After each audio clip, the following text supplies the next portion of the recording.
We can start whenever you want. We can start whenever you want, and then he will. He will stop. Okay. Good.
So maybe before I start, I just wanted to say the following. So I think the 20th of March and also 27, I am not in Zurich, so there will be no lecture. And then the next week is, I think, supposed to be a holiday. So I was wondering if it's okay to lecture at this date. I mean, if there will be enough people here, because otherwise it will be 3 weeks without lecture. So I don't know. What do you have any opinion about this? How many are available? I mean, maybe I can just. Okay, so then yeah, then. I'll be lecturing on the 3rd of April. Okay, so I'll continue where I was last time. So I was describing the second part of the proof. Oh, I mean, not really describing, but at least trying to give an idea of what's going on there. And I was considering the following baby case of the main theorem, which is the following proposition.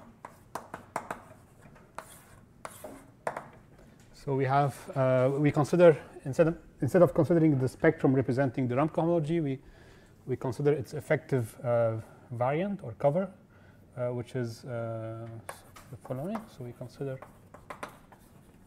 the infinite suspension spectrum associated to the ramp complex. And so we see this as an object of the category of motives with rational coefficients. And so the claim is that, so maybe just to be precise, I mean, this, what I would be proving will be in the case where the base field is equal to C.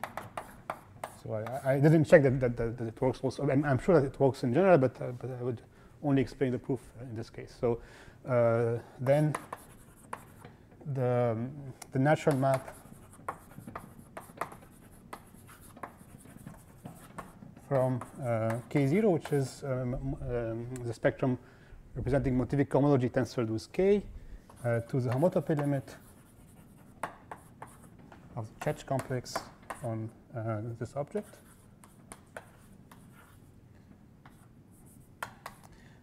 Is an isomorphism.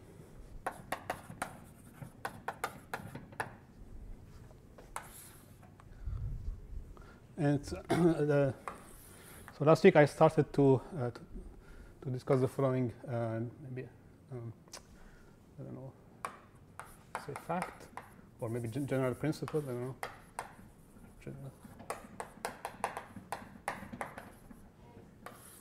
Which is the following. So whenever we have an algebra in the tensor category, then the Chow complex on A, maybe say it like this, is contractible or trivial whenever we have a point. So if A admits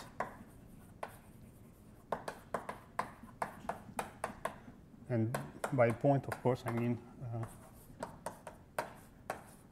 an algebra morphism to the unit, right? And so I wrote down this complex.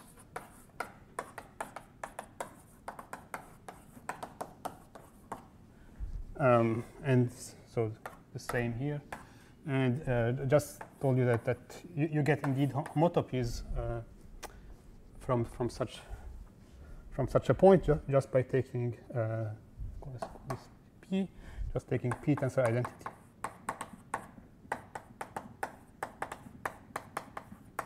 Yes, this gives homotopies like this.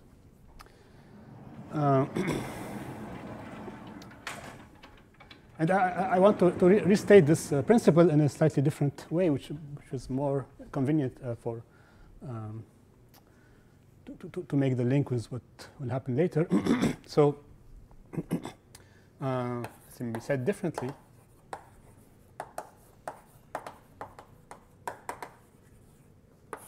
so we can say it as follows. So we can look at the truncated complexes. Less than n. So this is just the complex A, where you end up at n plus 1, I suppose. And then you put 0. And so that there are maps like this.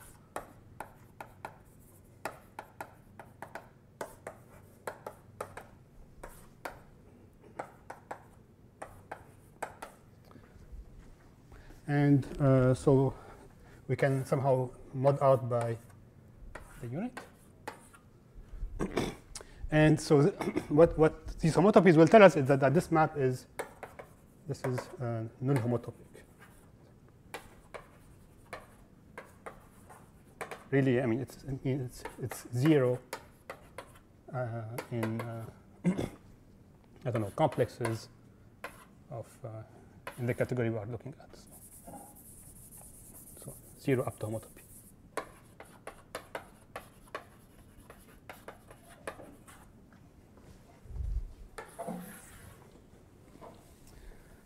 And of course, so this is what we use.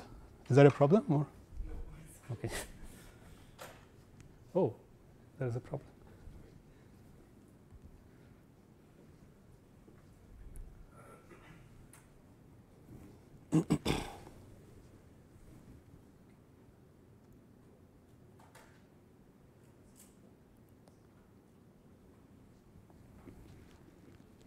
Yeah, it's working again. Yeah, it's.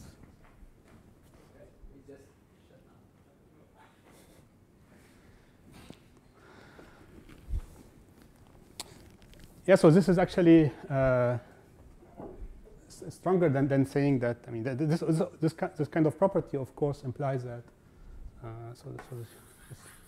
This implies that the homotopy limit on the H complex is 1, but it's kind of it's stronger. It tells you something about the whole tower computing the homotopy limit. Okay. All right. So this is the general principle that we would like to apply somehow in this situation. And so in this situation, it does apply. So the point is that the proof of the proposition.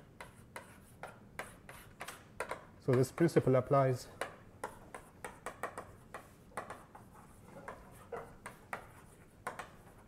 in this situation. So applies to sigma t infinity. And so and to do this, so we need to check. We need to construct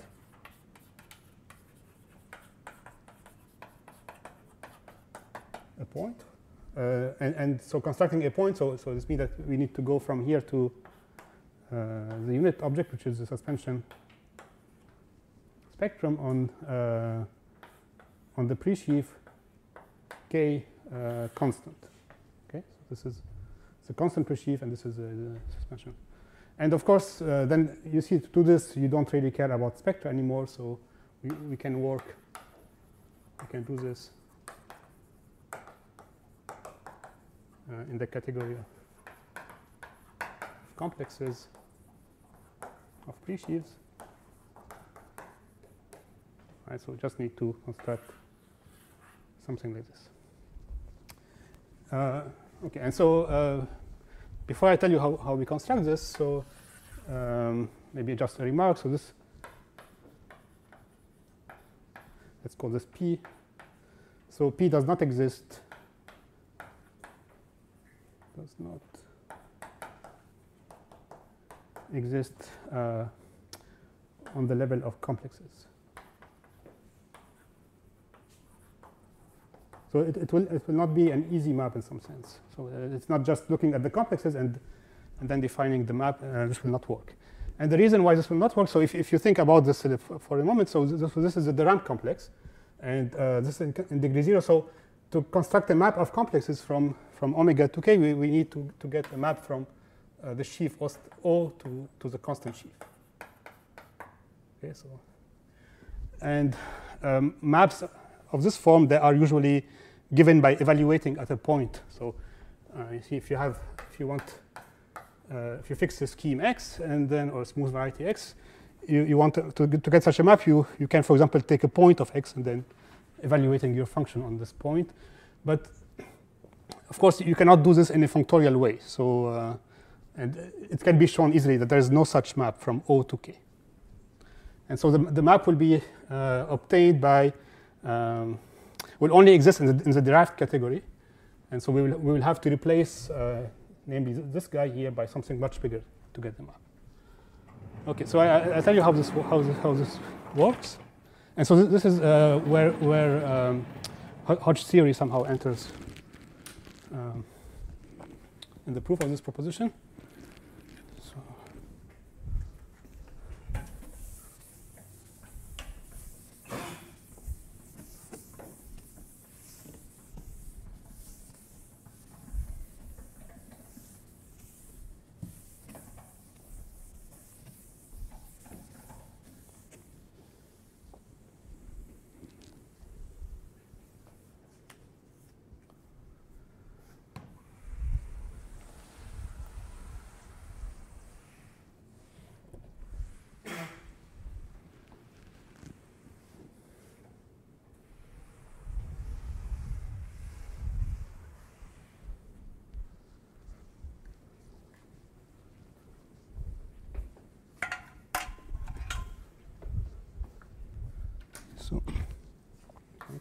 So to construct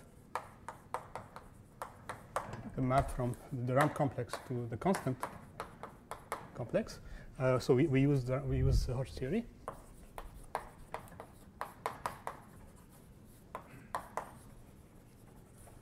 And more precisely, so we do the following. So there will be a black box, which I will not explain how this works. So. And this is a construction due to Norrie, so Norrie and Beilinson actually. So by construction of Beilinson and Norrie, we have so that exists a complex of presheaves on smooth varieties with values in the category of int mixed Hodge structure. I think it's actually pro, but it doesn't matter for us. I think it's pro, but there is another construction which will take place in here. So it's a prechief which takes value in here. So and so it's denoted by how should I denote this? Okay, maybe just by C dot, and let's put Bn for Benison and Nori. Okay, so it's something which goes from smooth A opposite to this category of end mixed substructure. And so it does the following. So it computes. So this functor computes the singular cohomology. So remember here I took k equal to the complex number, so it makes sense to speak about this singular cohomology of varieties with their canonical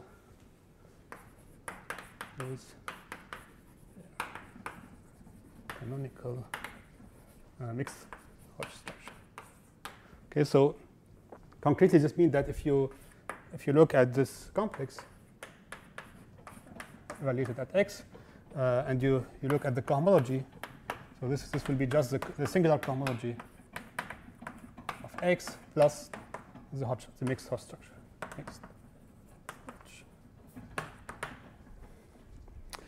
Okay, so and moreover, so if I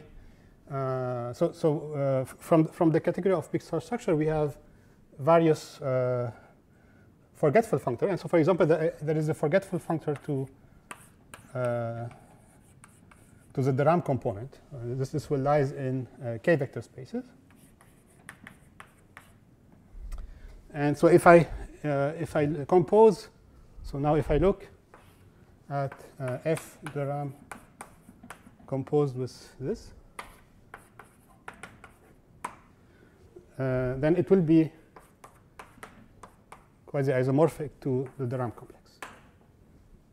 Okay, simply, I mean, this is not a proof, but simply this is because this guy will be computing the de Rham cohomology of varieties. So it's not surprising that these things two are the same. But I should say that, I mean, the maps between them, I mean, there is no direct map between them, so it's a zigzag of quasi-isomorphism. But this is telling us that if you want to construct this map here, so it's enough to construct a map from F star Benson Nori to the constant prechief, which will be a point. So it's a morphism of algebra.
Okay, now so once we have seen this, the proof is now clear. So yeah, how do we construct such a thing? So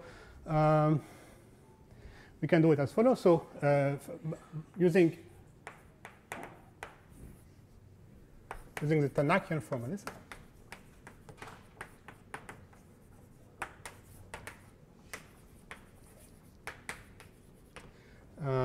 and more precisely the fact, more precisely,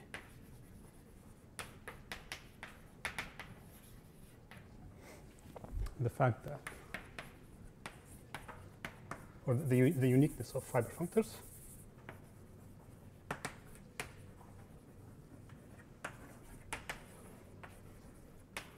So if you haven't seen this before, let me say it maybe orally. So this is called the Tannakian category, the category of mixed Hall structure without the int. This is the Tannakian category, and this forgetful functor is a fiber functor, and so there is a general formalism saying that in this kind of situation, whenever we have two such fiber functors, they will be isomorphic, non-canonically, but they will be isomorphic, and this may be up to extending the scalar to some algebraic closure of the K that appears here.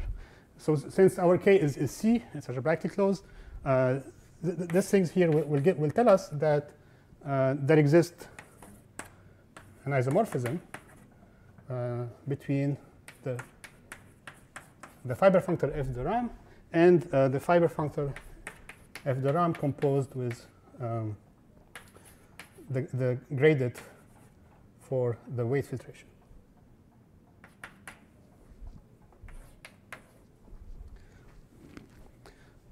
Okay, so and then from this we can conclude. So this isomorphism will, in particular tells me that f de Rham composed with this complex of Benenson and Nori is isomorphic, again in a highly non-canonical way, but it's isomorphic to f de Rham composed with Gr W star composed with C. And then so in particular I can project to the zero part of the weight filtration. So I can go to this object.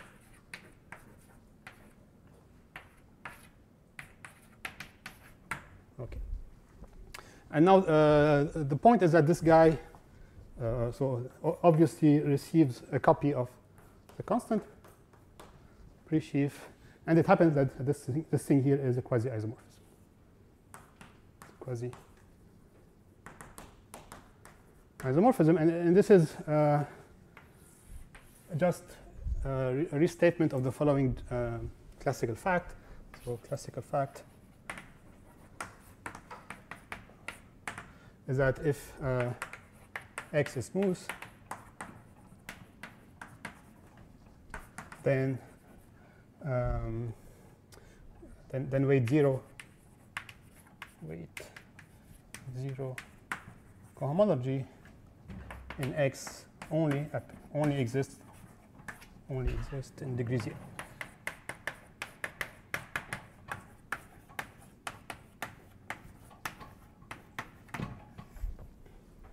Okay, so the H0 is the only piece of the cohomology which has a non-trivial degree 0 for the weight filtration. Okay.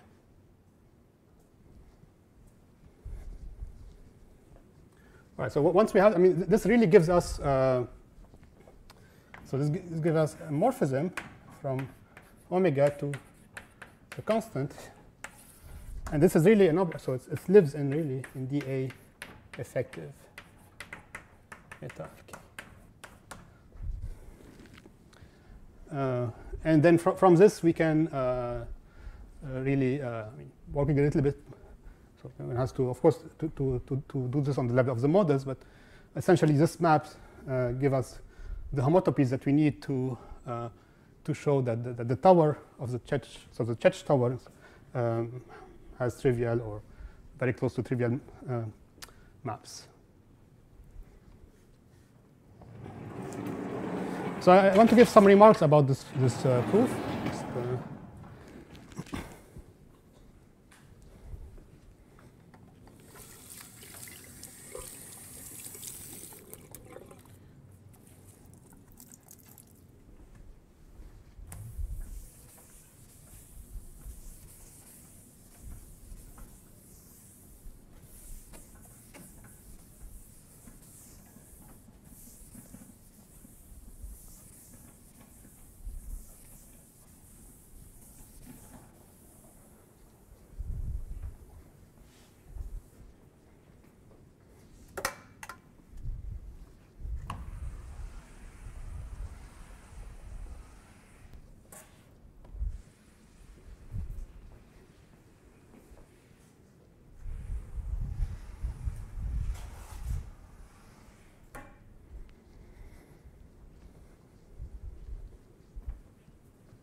So some remarks.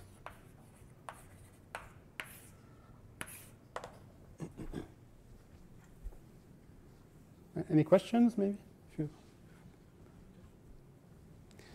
All right. So the first thing that I want to say is that first, so I really don't know. You don't know any other way to prove this. So this is really okay. It's I mean, this is a proposition which has no interest at all. I mean, it has no consequence. But I don't know any other way to prove it without using a Hodge series. So it's, and I want to explain a little bit why. I mean, where really Hodge series somehow enters in an essential way. So here's a fact. So if you fix a smooth variety, if you look at one variety at a time, and you look at the Durham complex. Let's say let's take it affine. So and just look at the Durham complex evaluated at x, and you can play the same game. So you have your Church complex, and this is it's really. I mean, this is you just take a point, and this gives you tells you that this is just k. Let's say maybe x connected.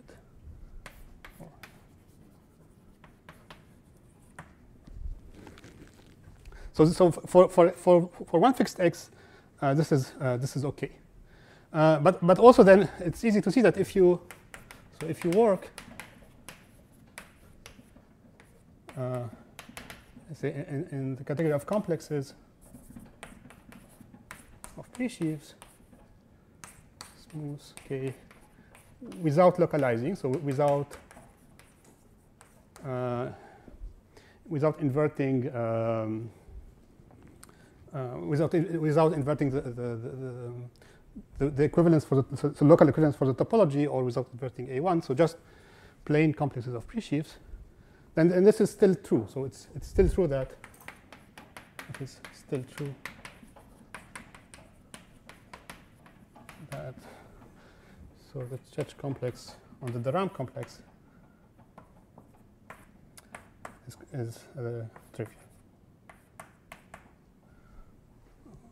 I'm ignoring the connected component in, but it's essentially so the reason why we have to work more is really because we are computing. So I should put here homotopy limit.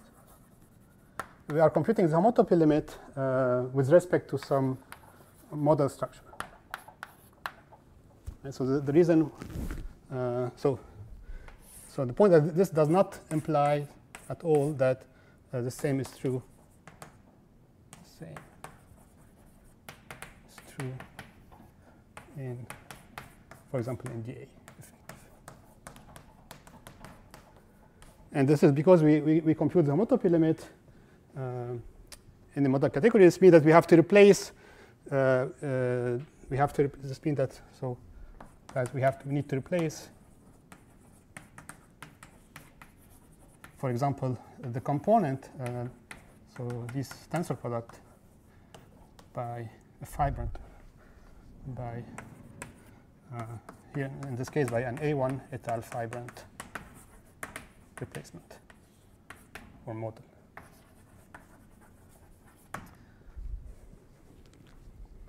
And this is an operation which somehow destroy, I don't know, the homotopies that we have used here, the homotopies that depends on a point, and so we need a different way somehow to get the result.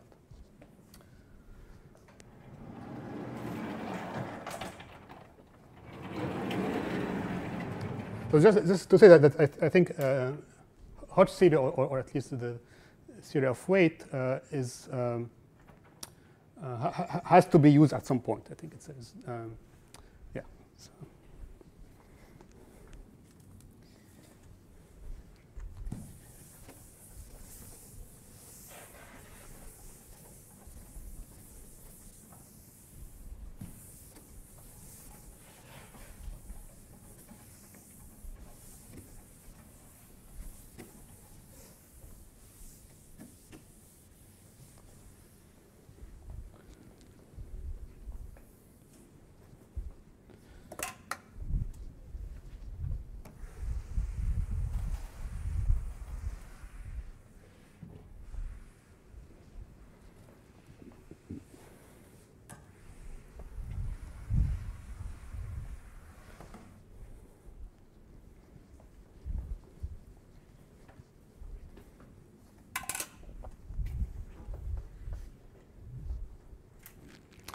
Okay, so the second remark is that one cannot expect the same.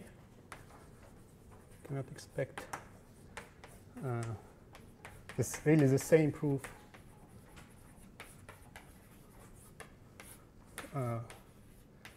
for the thing that we are interested in, the spectrum that represents the rank homology. And so I try to tell you why. So first reason is that we know that there exists no map from there is no point to the unit. We cannot go from omega to k0, so it's not possible. And this is not difficult to realize this. I mean, this is so. Of course, I mean we don't need any map, so we want a section to that thing. So this exists, and I'm just saying that there is no section. So and it's not difficult to understand why.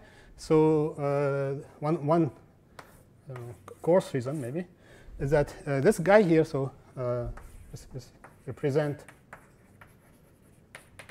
the rank homology, and so in particular takes values in finite dimensional k vector spaces.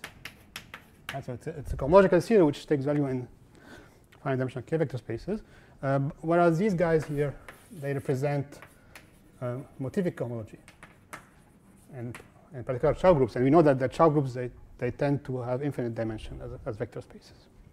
And so we cannot hope for such a thing. And so what will happen? So the weak version that we are aiming at is of the weak version or of the argument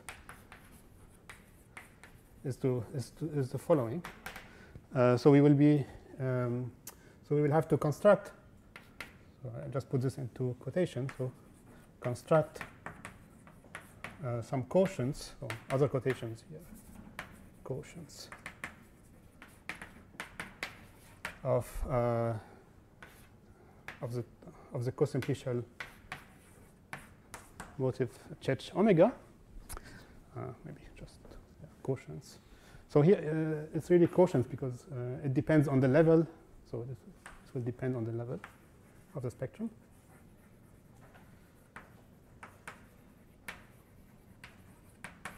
So we will construct quotients. So we just think about this as map to some cosimplicial object Q, such that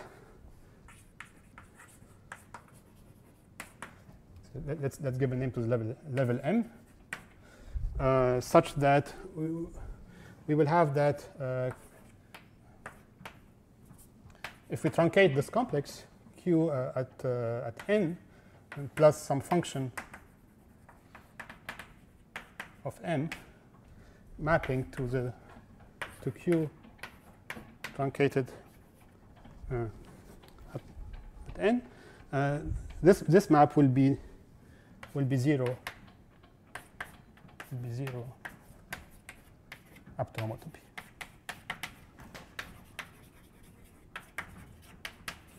Okay, so the idea is to be able to write down some interesting quotients.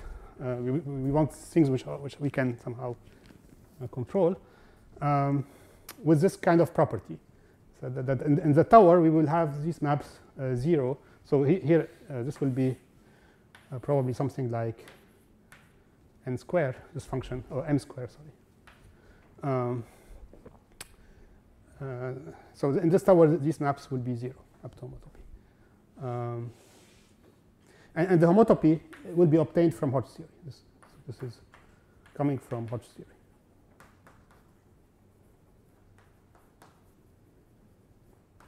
Okay, so this is somehow the strategy to do something like this. And then one computes the limit of Q, so and try to identify this Q with something we can use later. Okay, so I think this is the end of the introduction. So I now start with chapter 1. So if you have question about this, maybe it's time to ask. Otherwise, I'll go on. Okay. So the chapter 1 will be about foliation and the foliated topology. So it will be just explain some basics about the language of foliation and that I will be using later.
So, go on. So, chapter 1.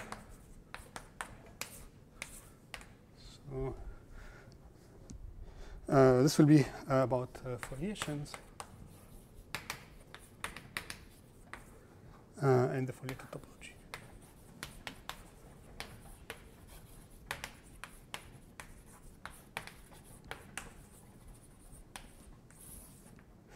And so the goal here is to introduce some basic facts that I will use in part 1 of the proof. Okay, so first paragraph will be basic facts about foliation.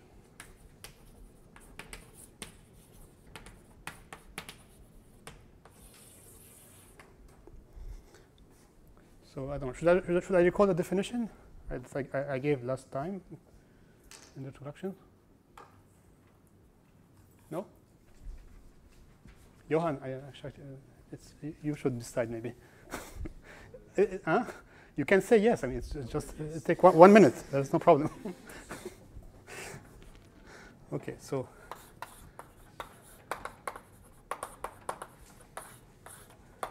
All right.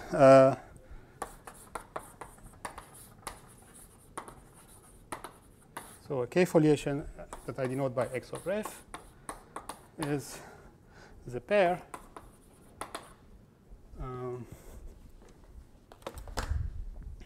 consisting of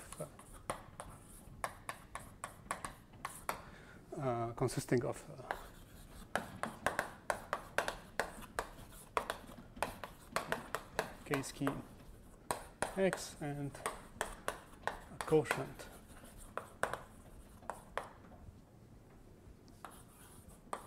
of the sheaf of Kähler differentials such that there exists a commutative square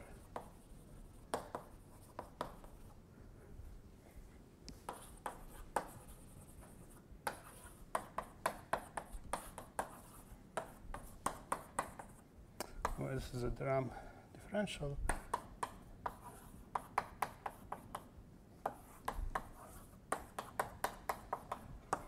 These are the maps given by this one here, not by rho, lambda square rho. And this is topic Sierra power.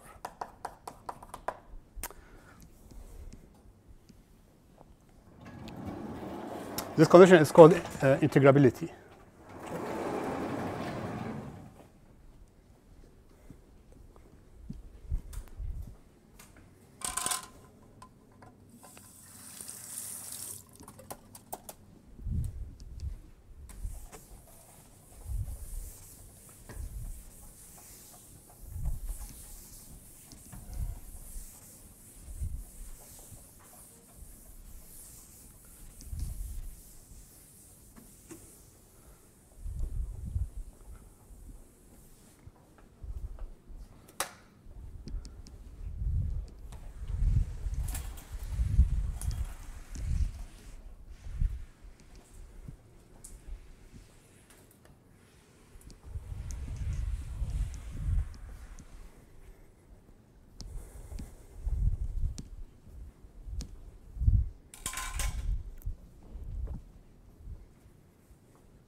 Okay, some remark. So this quotient is only assumed to be quasi-coherent, nothing more.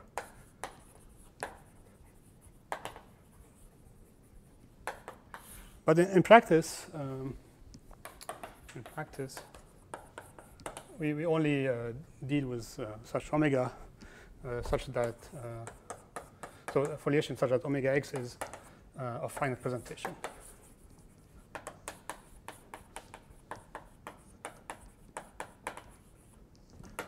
And if this is the case, we say that x over f is a singular or is singular.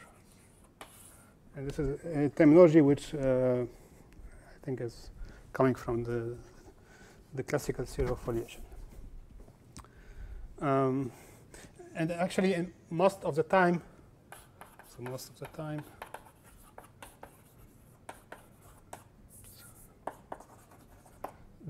this omega x over f will be locally free of finite rank.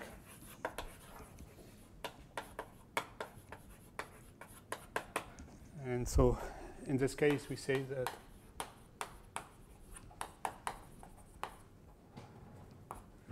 x over f is diff smooth. And I'm sure that I will say sometimes diffless. So, and I might not realize that I said this, so just in case I do this.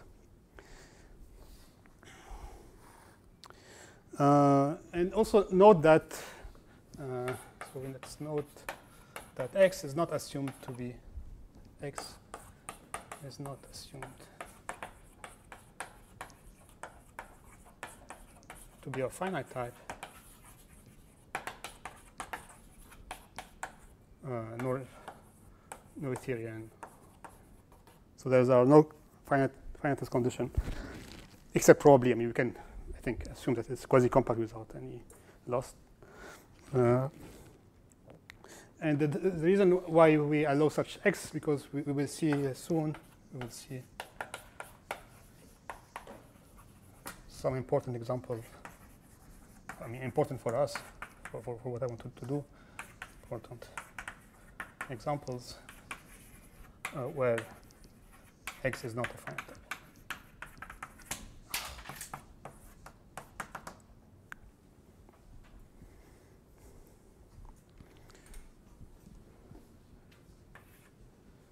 And also recall that we have a notion that we can speak about.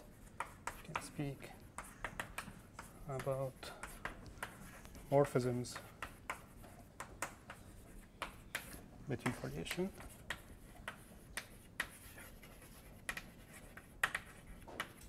So f from y to x.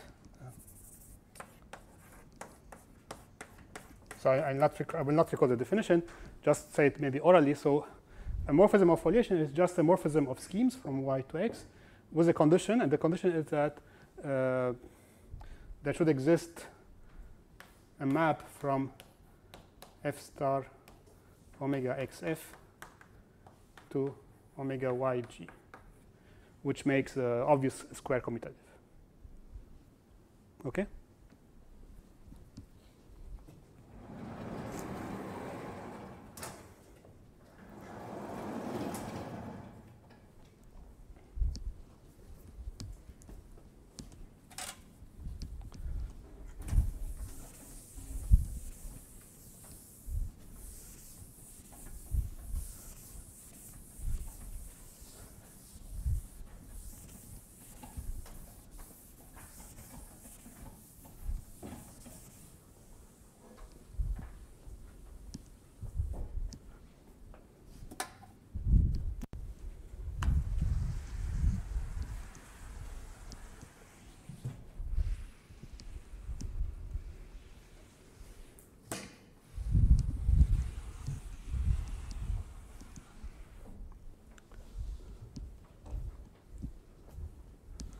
And there will be two particular kind of maps which are interesting for us.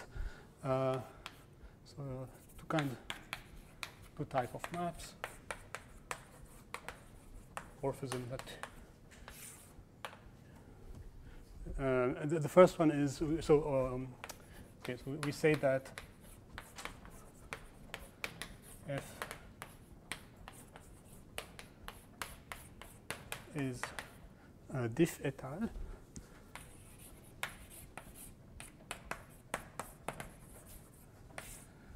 Or respectively diff smooth.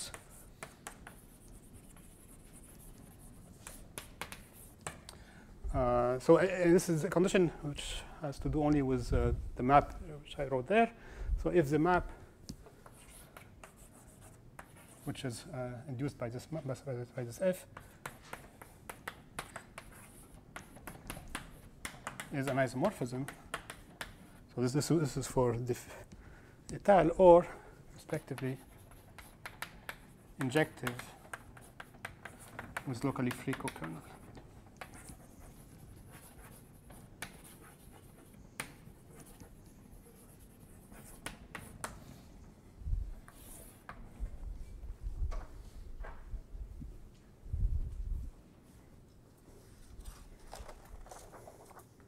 Okay.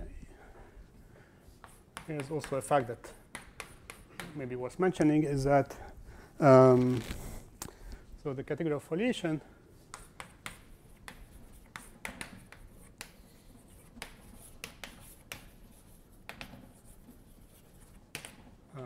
has finite limits, and the forgetful functor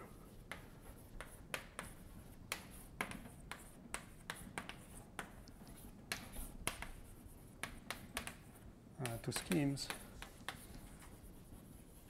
commutes with them.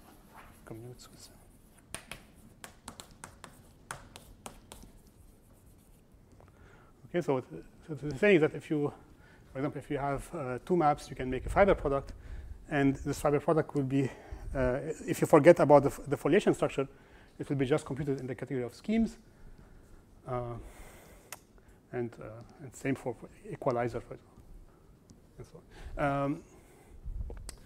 One thing that is also maybe worth mentioning is the following fact. So, if you have a Cartesian square,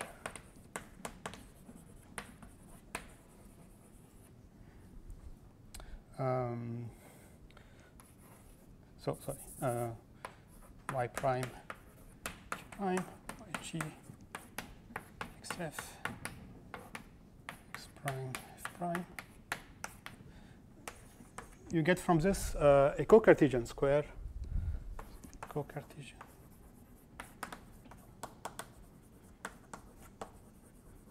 on the sheaf of differentials as follow. So it's omega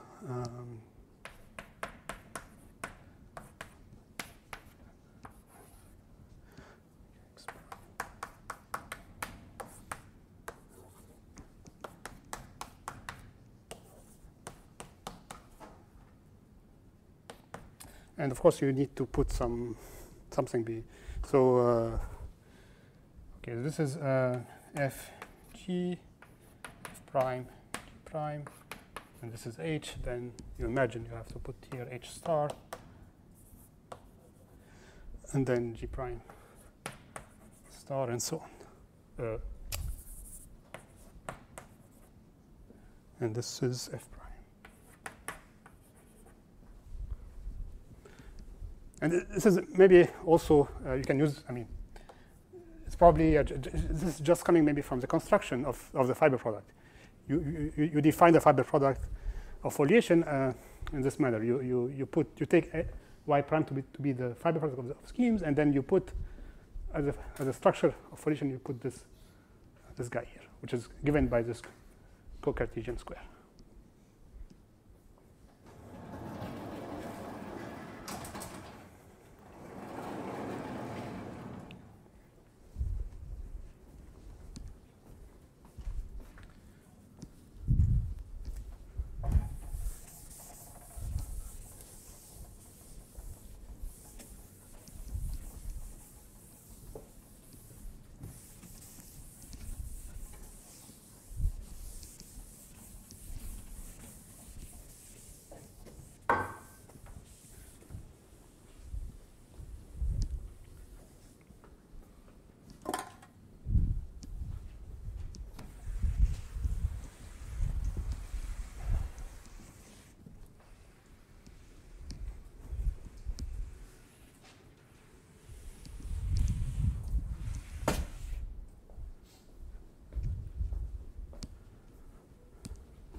So one can use this to make the following definition, which I also probably will be using many times later. So this is the notion of a basic morphism. So we say that a morphism of foliation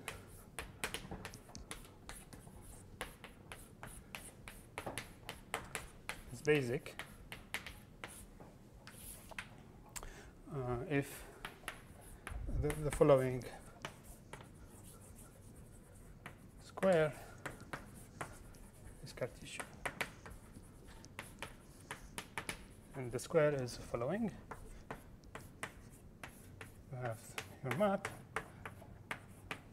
and then you take the same map, but you put the coarse foliation structure on x and y, and then here you have the identity maps.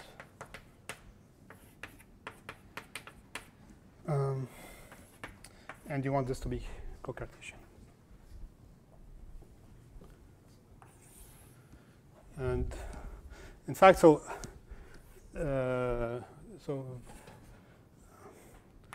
very common notation that I will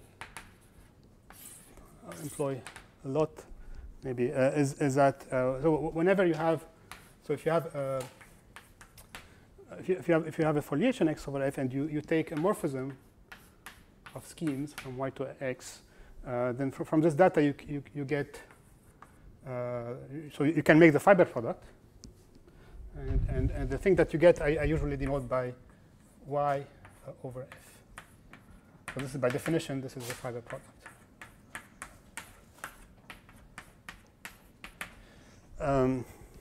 And so yeah, so this is called the basic foliation associated to this morphism. And so the idea here behind this definition is that the leaves of y are given by the inverse image of the leaves of x. So one should think about, one can think,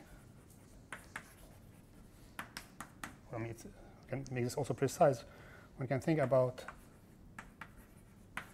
y over f as the coarsest foliation such that the map from y to x is a morphism of foliation, is compatible with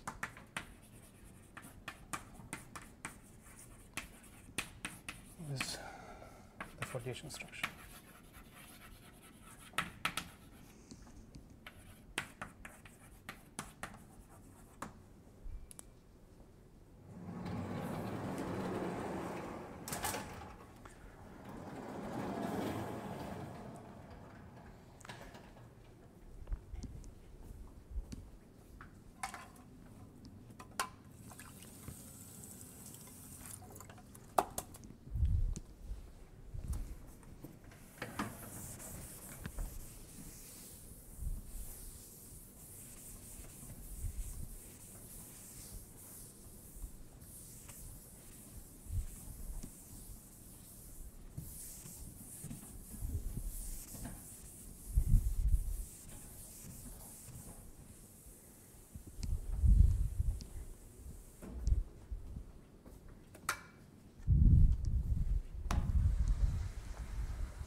And let me also record the following fact for later use. When if we fix foliation x or f, and then we have z inside x, say closed immersion.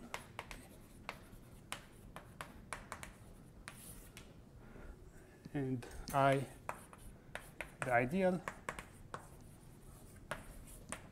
of z.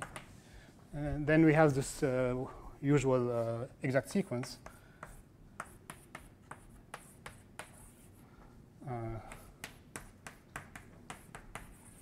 Relating the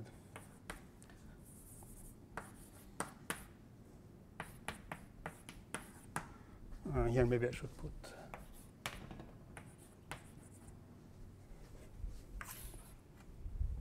and this follow from the usual one by and the definitions. So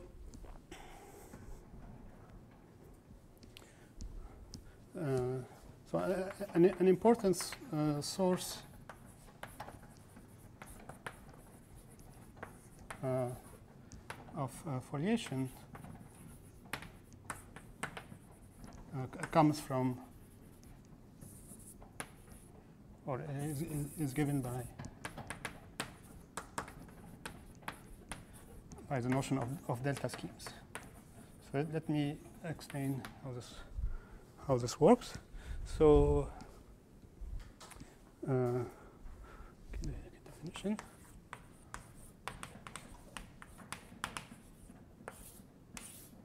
So we fix delta, a finite set of derivation, so of symbols that we call derivations.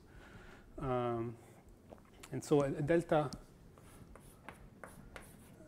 ring is a ring A plus derivations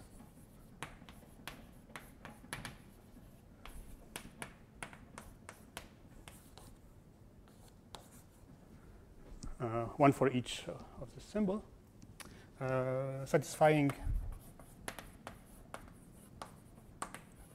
the usual rules. So them and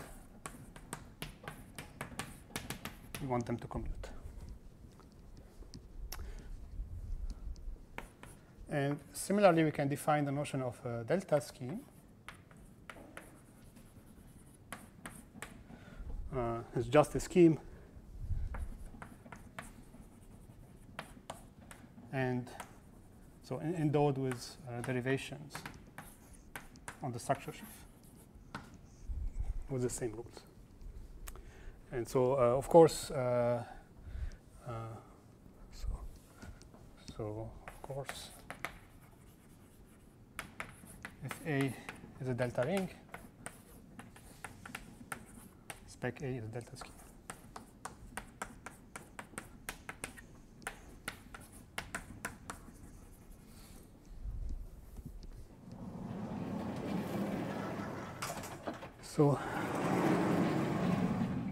So there is a strong link between foliation and delta schemes, and explain now.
Okay, so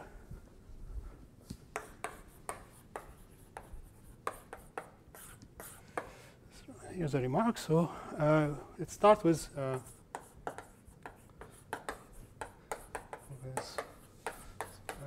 k delta scheme. So what is a k delta scheme? It's just a delta scheme, which is also a k scheme, and where the derivation are k linear. X. So what can we do with this? So we have, so we define so-called total derivation. This will be a map going from OX to just simply to the direct sum over all the symbols that belongs to delta of a copy of OX, and I just add another symbol which I denote delta dual, and yeah, just a symbol. One should think about it as something like dt, and this is maybe the derivation with respect to t. And what is this? Of course, this is just sending f to the sum, formal sum of the derivative of f times s. And this is a derivation in the usual sense. And by the universal property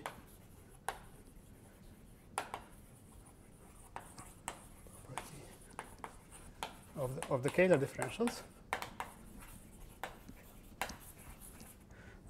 this induces a map which I denote by rho delta, and it goes from omega x k to this direct sum.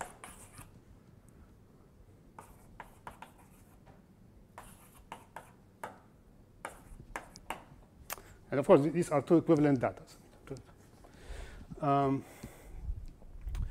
Okay, so in general, this has nothing. I mean, this can be 0, for example.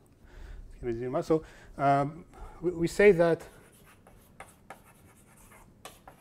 x is essential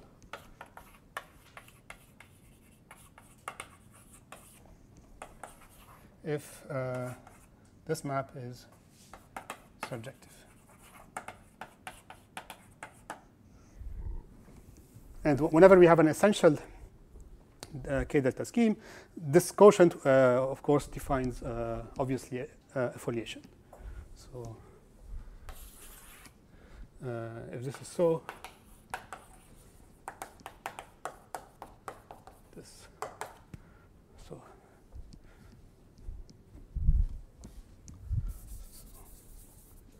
Rho delta defines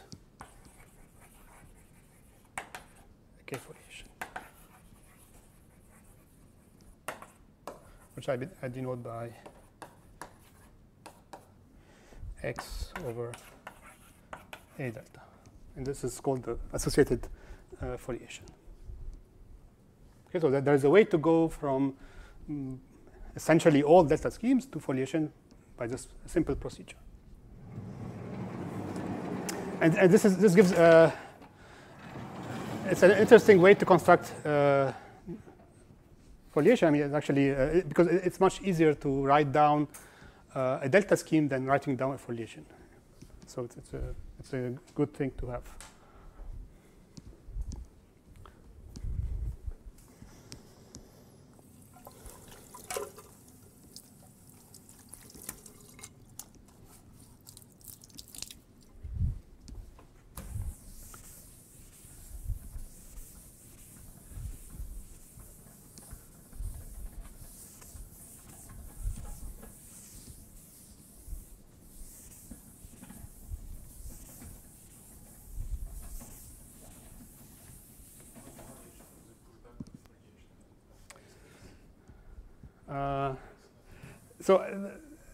Okay, let me try to answer this. So it will become clearer in a moment, I think. But so there are there are more morphism of foliation than morphism of delta schemes. So I mean, if you have two delta schemes and you look at their associated foliation, you might have morphism of foliation which do not come from morphism of delta schemes.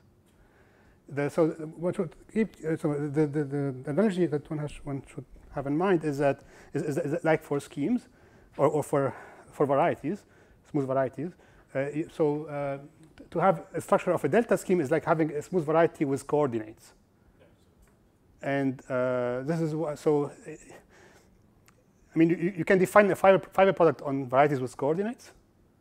So you can look at maps respecting coordinates, but this will not be a priori the usual fiber product.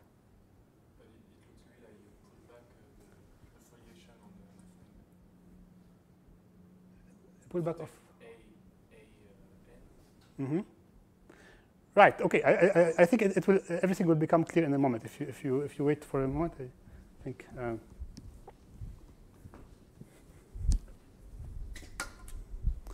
So if in 10 minutes you are not satisfied, you can ask me again. But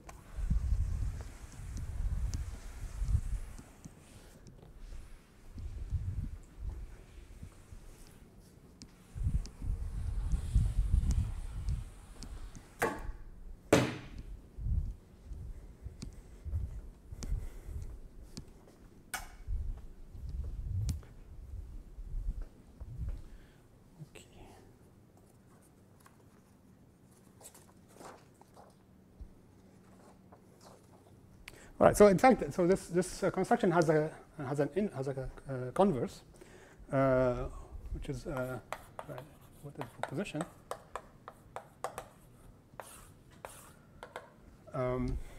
So if we start with a smooth foliation, so a diff smooth foliation.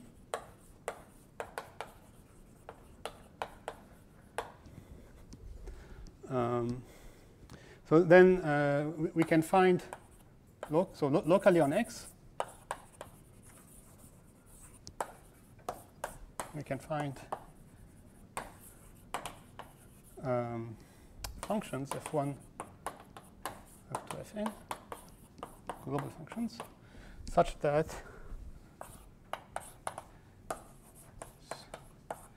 I did not introduce this notation before, I think, but so this is just. So the f is the image of f in omega x over f. The derivation in the quotient that defines the foliation.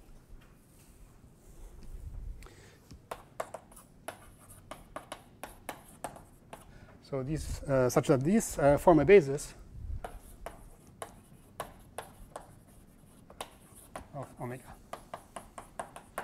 So we can this can be defined always, and actually this is clear.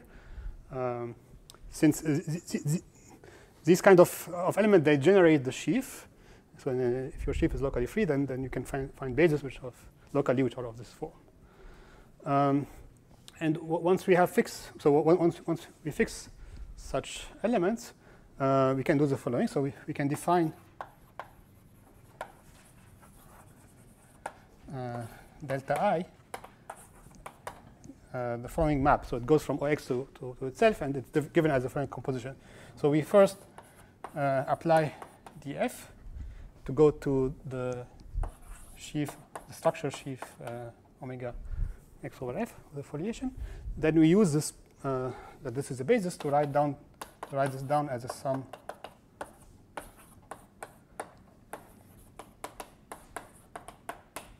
like this. And then we project to this to the i's. No, let's say this is I0. We project to I0 factor.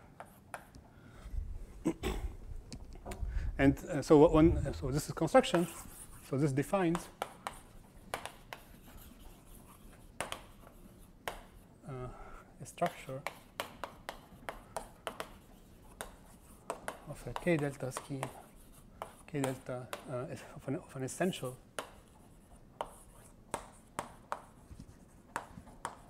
k delta scheme on X, and moreover,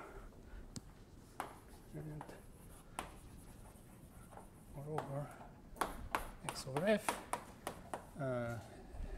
gets identified with the associated foliation.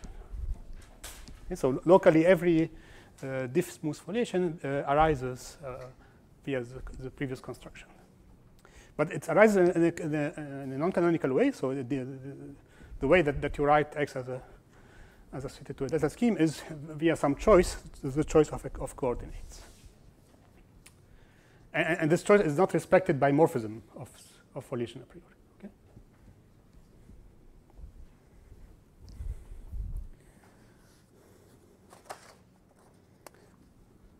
Nevertheless, we have the following maybe work.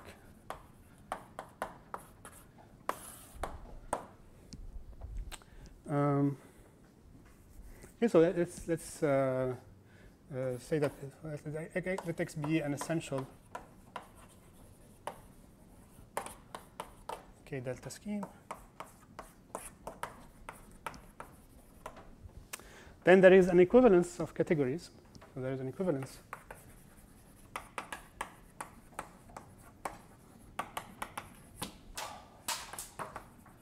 of categories between first the category of X delta schemes. And you imagine what this means. This means delta scheme which having a map to X and diff et al. X A delta foliations. And this is again, imagine this is just diff et al. Morphism of foliation going to X A delta. Okay.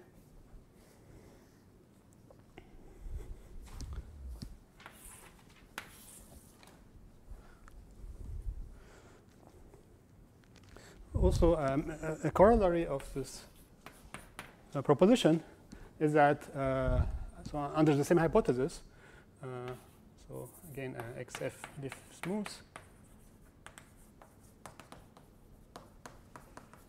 we can find locally, so we can find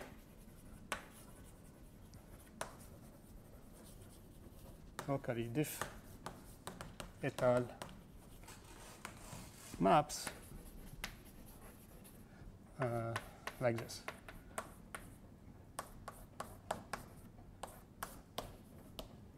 So you know from from usual algebraic geometry that if you have a smooth scheme, then you have an étale map to an affine space, and this is the analog of this. And how this map is constructed, you just the map given by these functions.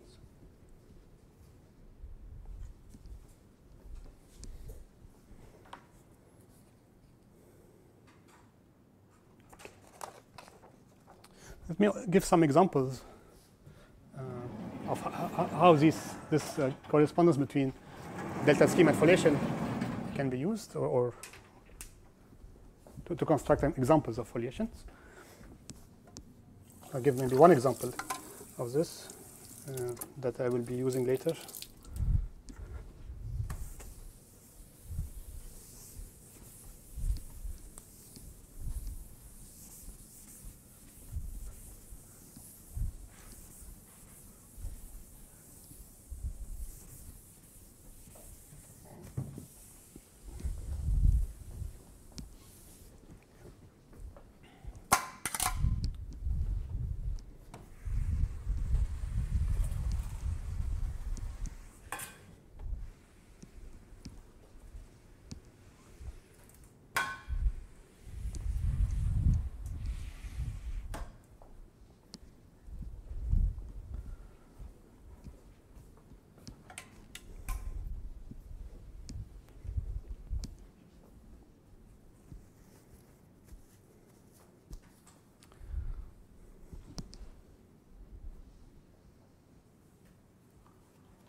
All right, so let's maybe, yeah, okay, let's start with the delta scheme. So let X be an essential, actually,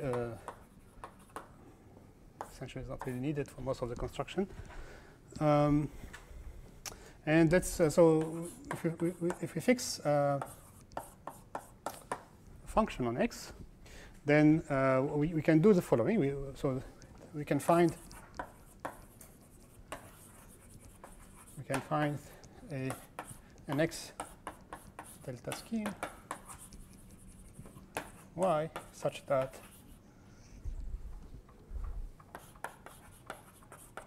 F has a primitive on Y, let's say for example, for the first derivation. And I don't know if this is, I mean, I think primitive is everybody knows what it is. It's just a function which, when you apply the derivative, you get back F. And how this is constructed, it's just a formal construction. It's you just define Y to be as follows. So you take X, you add some variables that are denoted by these kind of symbols, delta R, symbol Y. So these are just symbols. I mean, this is a polynomial scheme over X, and this is the R belongs to integer to the power n. N is a number of derivation, and you mod out by an ideal, which is you say that delta R1 Rn Y, and this is for R1 bigger than 1, or maybe just in general. So this is supposed to be, yeah, for R bigger than 1, sorry, R1 bigger than 1. This is supposed to be delta R1 minus 1, R2 Rn of your function. So it's actually really just a polynomial ring in n up to n minus 1 variables. Okay, is this clear? It's better to think about it in a different manner as follows. So it's better to think about this as, so I'd like to write it like this. X, you add a differential variable. So now it's not a polynomial variable. It's a variable that you can differentiate with respect to delta. So it means that there are also these symbols or function on this gadget, and then you mod out by an ideal, but it's also a delta ideal, which is generated by delta 1, the variable minus F, and make it delta ideal. Okay, so this is there is this kind of construction in the world of delta algebras. You can add differential variables, and you can speak about differential ideas, and you can mod out by differential ideas and so on. So this is something which makes sense in the world of delta schemes. And so translating this into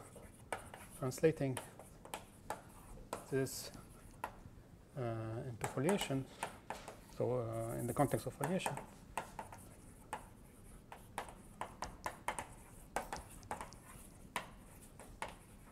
so we get the following statement. So locally on the smooth foliation,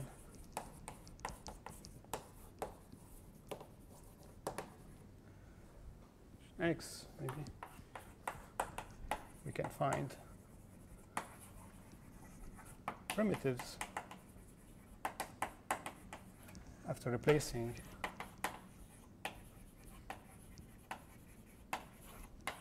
F by edif et al.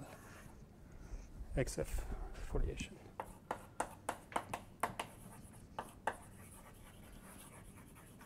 Let's say y over g, And it's, of course, you can take y to be empty, but you can also ask here that such that y to x is surjective,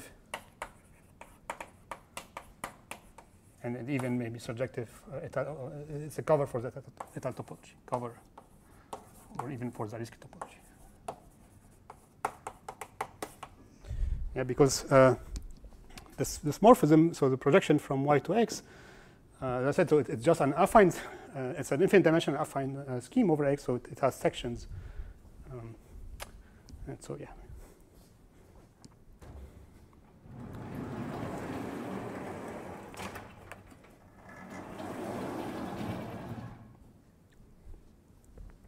So this is somehow this kind of this construction will be is what is behind the foliated Poincaré lemma that I would soon probably tell you about.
Okay, and now let's come to another topic about foliation. This is the notion of weak completion. In the context of foliations. So it's just, I mean, it's maybe, it's really about the usual notion of completion in algebraic geometry, but we put some foliation structure. So maybe it's good to first observe the following fact. So if I look at K and adjoining some, so if I look at the ring of power series in n variables in K, or maybe I can put also any K algebra instead. So this is noted by K T underline. It is naturally a K delta algebra. It's just by acting on the, so just by the derivation of power series.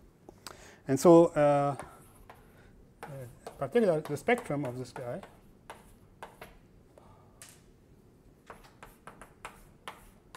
is so is a delta scheme, and hence also a K foliation.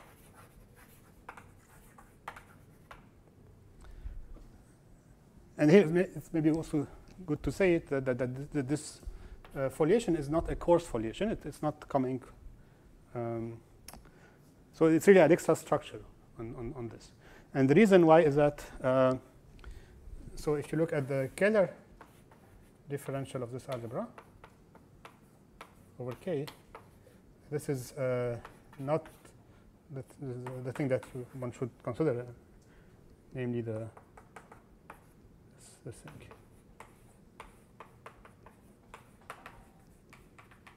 This thing is much bigger than just the direct sum of the. It's not free of rank n.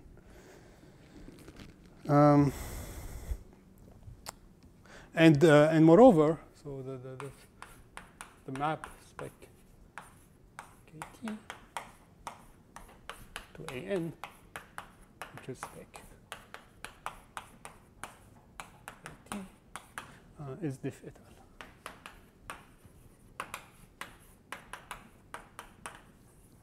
Okay, so just a simple observation, which maybe motivates what will come later. Okay, so here's the first proposition.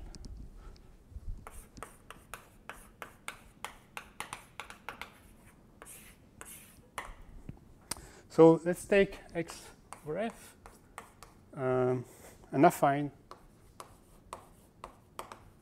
k foliation.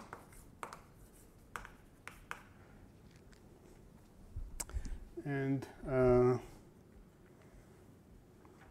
okay, let z inside x a closed subscheme.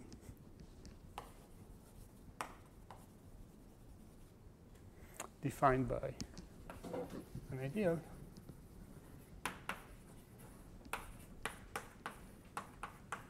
I.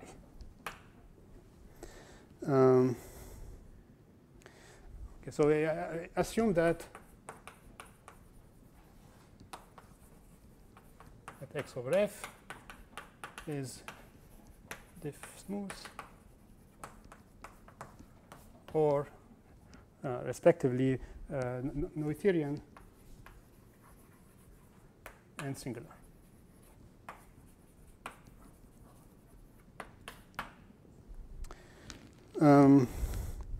Then let's set the index n to be the spectrum, so the usual potent thickening spectrum of x over in, and z infinity the limit of this. But the limit in the category of scheme. So it's not, we don't think about this as a formal scheme, but just as an affine scheme, and the spectrum of the completion of the algebra OX for this filtration, for the E-adic filtration. Okay, so then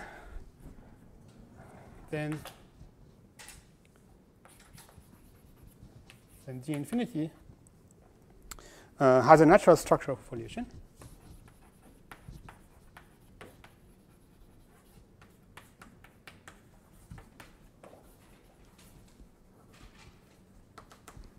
And so that we denote by Z infinity over F. And we can say what is the omega of this guy. At least a global section. This is the limit of the omega Cn F global section.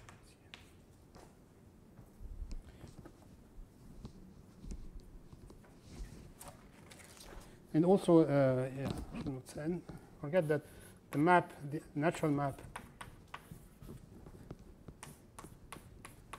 is diff eta.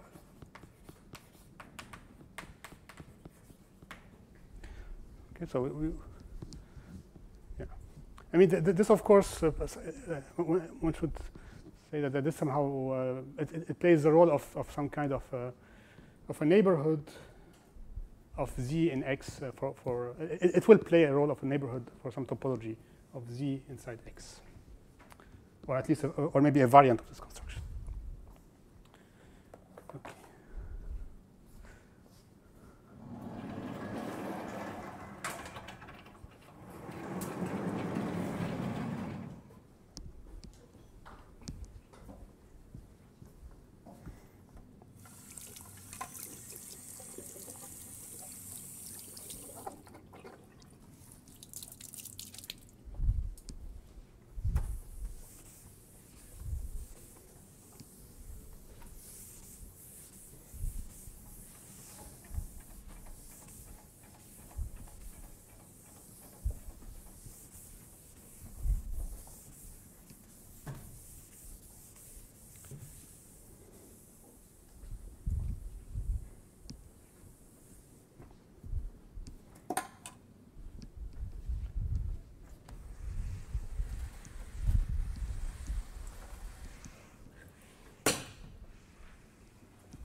So maybe I say maybe a couple of things about the proof of this.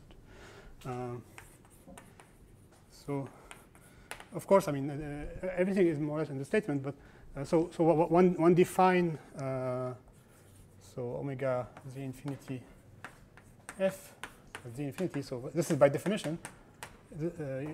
You take this to be the limit of these things. So this makes sense. This is the basic foliation on Zn induced by the map from Zn to x. And of course, this receives O Z infinity just by passing to the limit, because you have maps to O Zn. So you pass to the limit. This is the same as this, so you have this derivation. It follows also that this derivation is integrable. One thing that what is not clear in general, and this is why we have this kind of condition, we don't know that the image here generates this as a module. So in general, it's not always the case, but it is the case if we have this condition. So maybe yeah,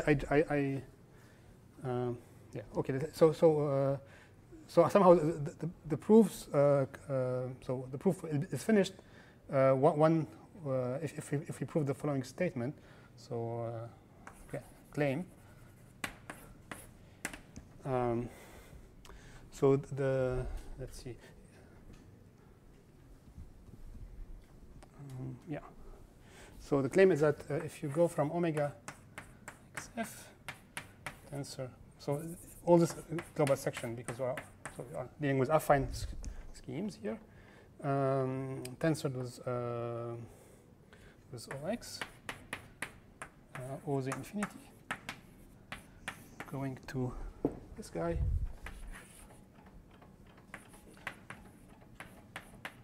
So yeah, I claim that this is an isomorphism. So if we can show that this is an isomorphism, this gives us two things. It gives us that actually that this guy here is a foliation, because then this implies immediately that this is a quotient of the omega, which is not clear a priori. So, but if we can prove this, then this becomes a quotient. And it also tells us that this map is diff et al. Okay, and somehow this explains why we have these two conditions. So for example, if x is Noetherian and singular, then this follows from the so-called Artin-Ries lemma, which says that completing with respect to an ideal is like tensoring with the completion. Yeah, if your module is a fine presentation of finite type. And in the other case, the case where the foliation is diff smooth, so in this case, this is this guy here is locally free, and in fact, one can show that this is also given by the limit. So by the limit of omega xf x modulo in.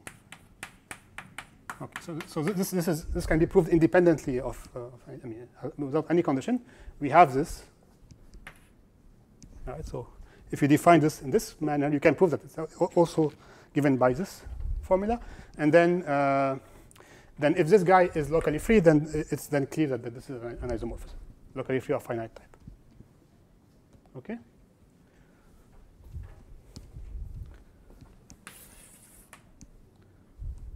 But remark, this construction is not. This construction is not always well behaved. So even if, I mean, it's well behaved in the Noetherian case, but it's not well behaved even if x is diff, even if let's say well behaved in the case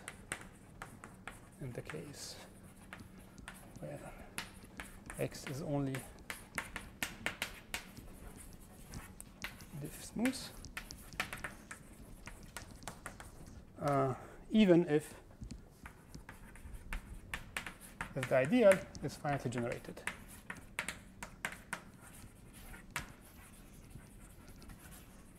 Because completion in the non-Noetherian setting is can be a bit difficult. And what kind of problems we might have? We might have the following problem: is that if you look at the infinity, and as I said, we should think about the infinity of some kind of a neighborhood or pro-neighborhood of z. Then the infinity 10 times x, z can be different from z in general. In the Noetherian setting, it does not happen. But if you are not in the Noetherian setting, then you cannot rule out this kind of pathological behavior. And so this is why one is led to use a different version of this completion, and this is what is in the title, the weak completion.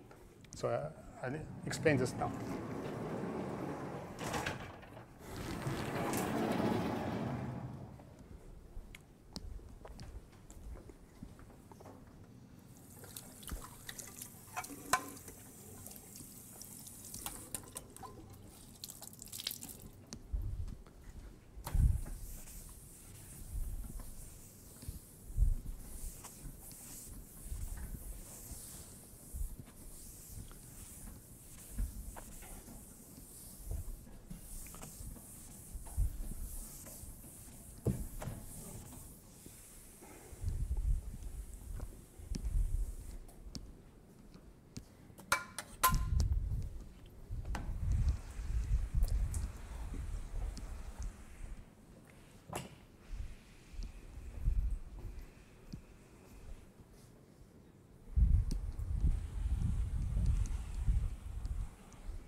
I soon run out of chocks.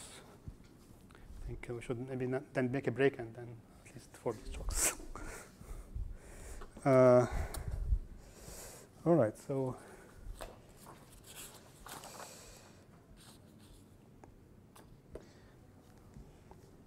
okay, so let me introduce first some notations.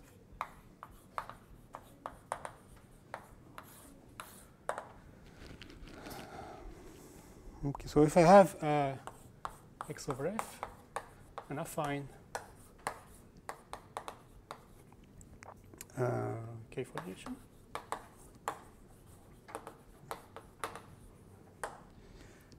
and I give myself some variables. So of course, I mean, so I denote by x t. So this is, you imagine this is just a spectrum of x t. And so we also define a sheaf of Kähler differentials by just as follows. So this will be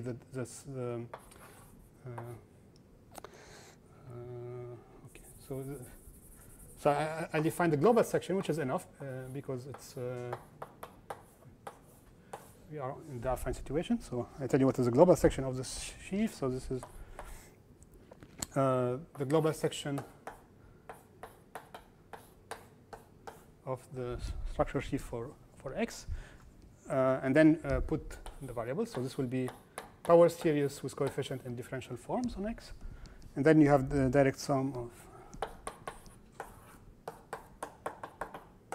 of the extra variables.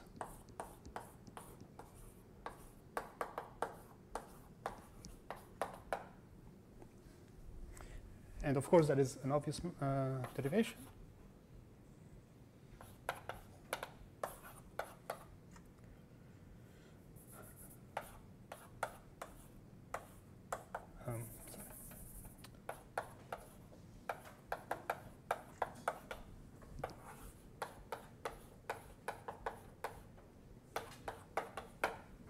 right? Which is just you have a power series with coefficient in OX. You first derive the coefficient, you land here, and then you derive furthermore the variables. Okay. Now one point here that this is so X with this sheaf is not always a foliation.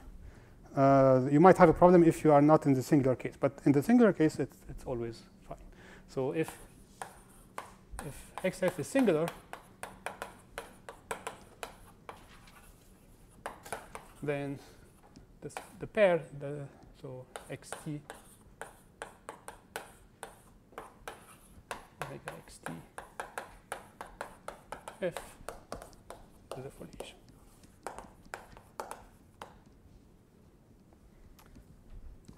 So what is the problem here? The problem is that if you have a ring, M a module, then the map from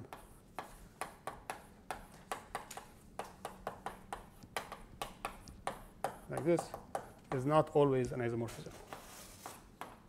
It might be not an isomorphism, but it is an isomorphism if M is a finite presentation. So this is fine if M is a finite presentation.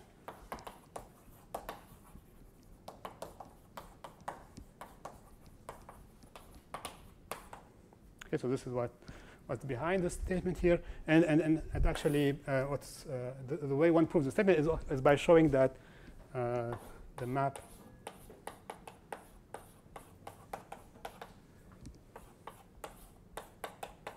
is diffsmooth. Sorry, diffit.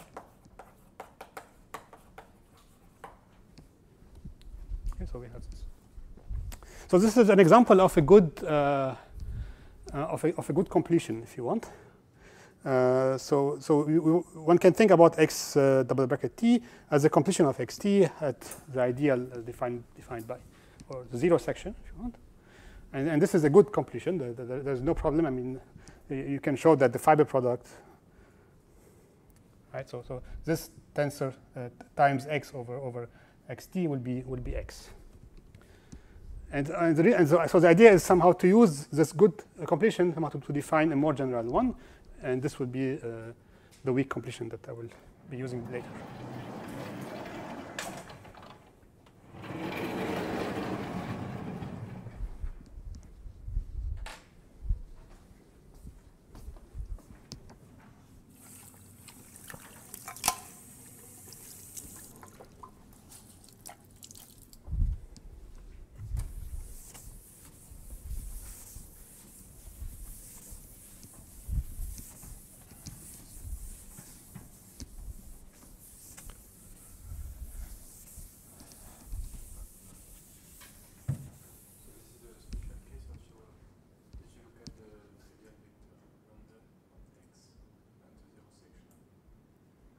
Yes. It's not the same with your question. Which example you are speaking about?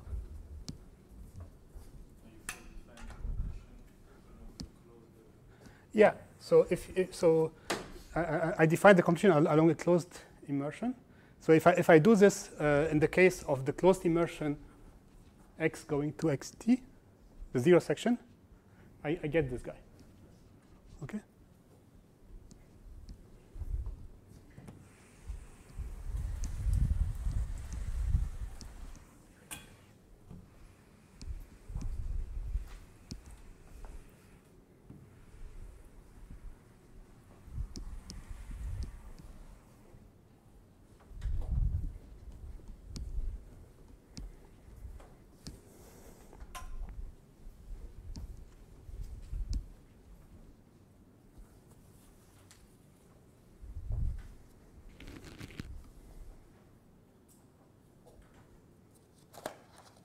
Okay, so as I said, we can now make the following construction.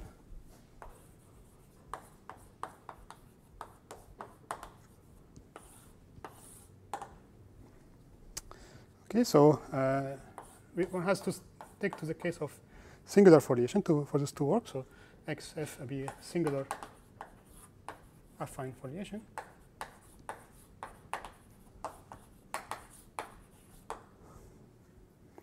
And first, I have to do the case where we fix also, in some sense, we fix a generating family of the ideal that we want to complete with respect to.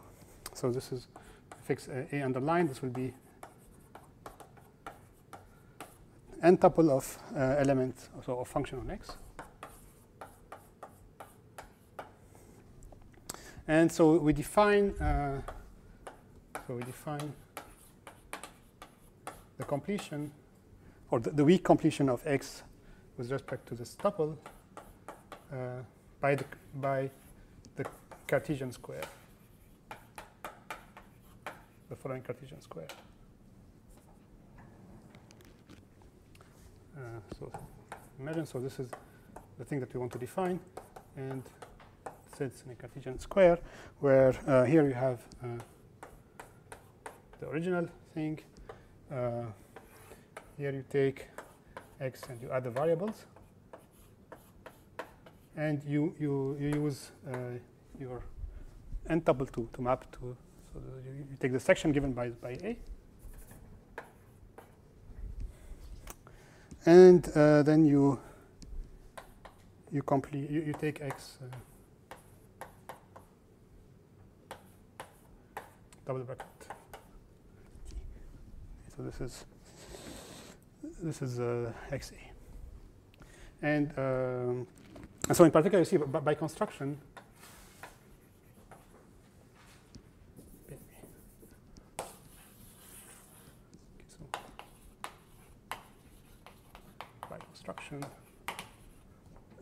We are given a diff étal map to X. And also by construction, we see that XA times X. Okay, Z is Z if Z is X over A. The closed subscheme defined by A.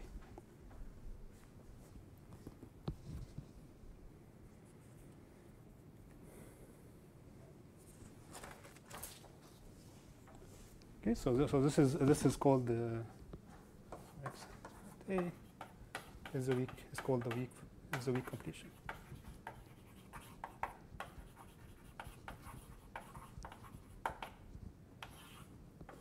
Of X with respect to A. Okay. So here are some easy fact that I will not prove. I'll just maybe leave them as an exercise. So fact one is that this is a construction which is in some sense transitive. So if you have A and B, two tuples of functions, and you can first complete with respect to A, then complete with respect to B. And this is the same as completing directly with respect to AB. I mean, up to an isomorphism.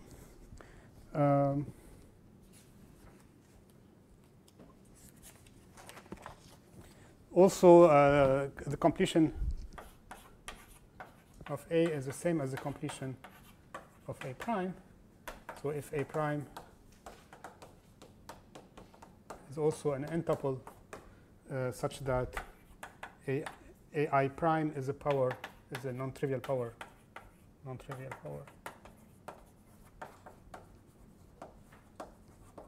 AI. So these are really somehow they follow easily from the construction.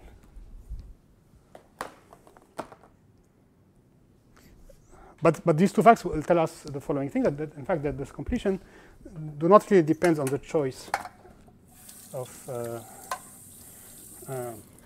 tuple, but only on actually on the closed subset which they define.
Okay, so maybe I state this as a proposition.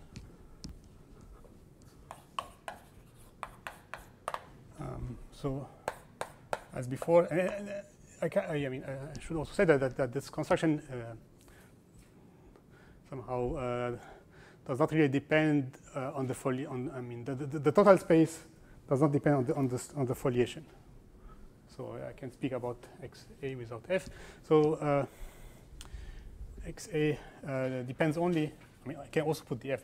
It's not really less or more general. Okay, depends only on the closed subset of X defined by the ideal generated by. Okay.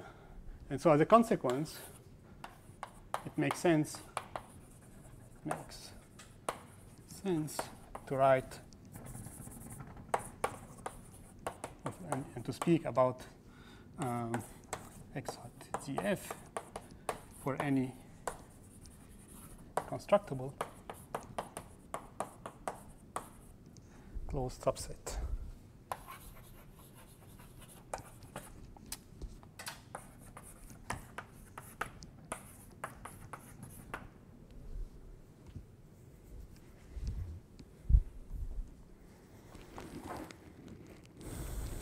Okay, so there are two cases where the two completions, the weak one and the usual one, coincide. So let me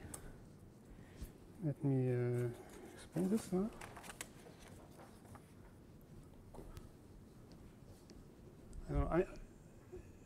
What do you think about the break? I mean, we can take it now or in half an hour whenever.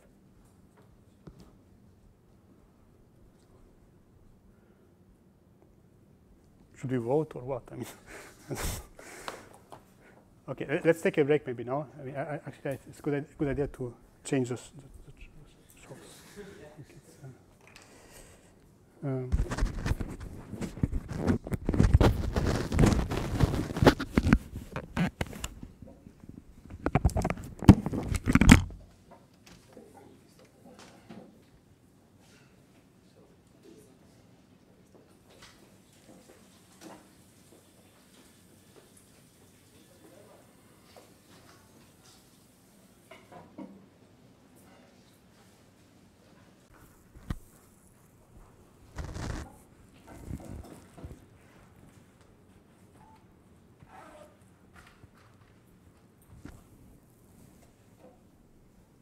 Yeah.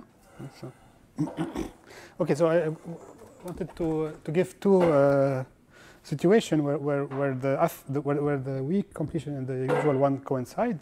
The first one is I think I even already mentioned before is the case where the foliation is Noetherian. So here, take XF affine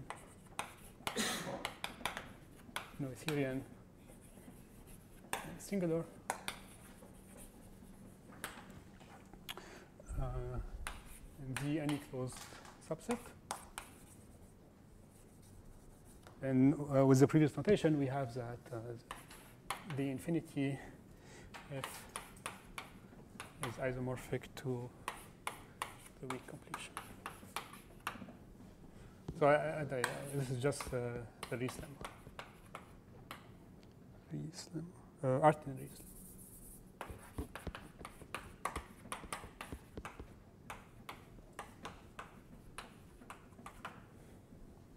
Okay, the second situation is the following. So yes, here we have again affine, of course, but we ask that it's diff smooth instead. But no Noetherianity assumption, and fix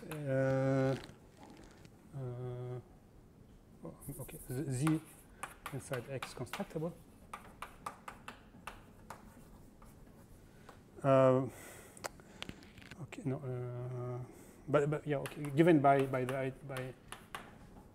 need this? Okay, I want to keep the scheme structure on G, so it's not let's say it's finite presentation subscheme, finite presentation closed subscheme.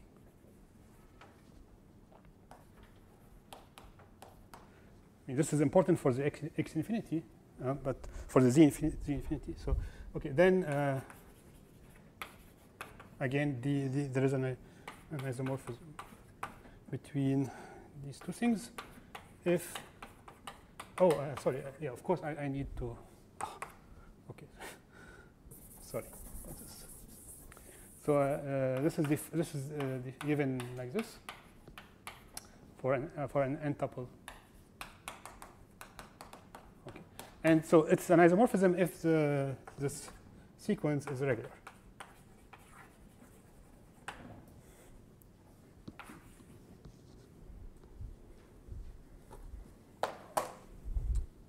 Okay, so I don't know if you. I prepared the proof of this, but maybe I should skip it. I don't know. So I think I'll skip the proof unless somebody really wants to see it.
Sorry? It's an if and only if. No, it's just an if.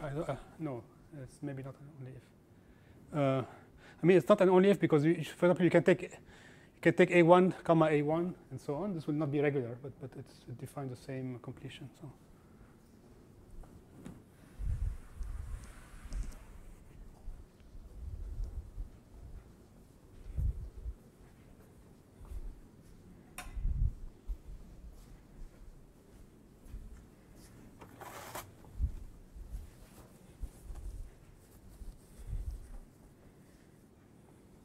Okay, so this is a last result about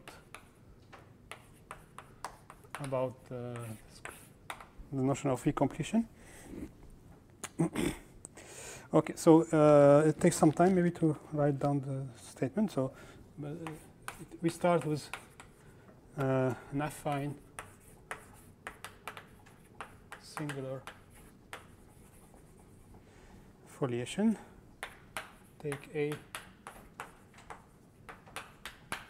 and n tuple.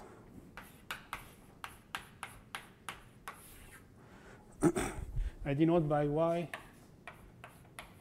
over g the basic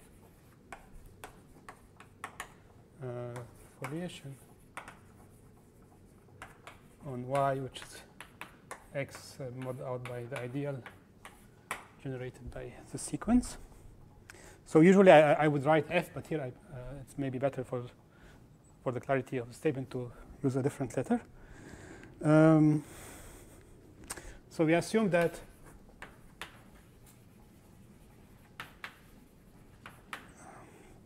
there exists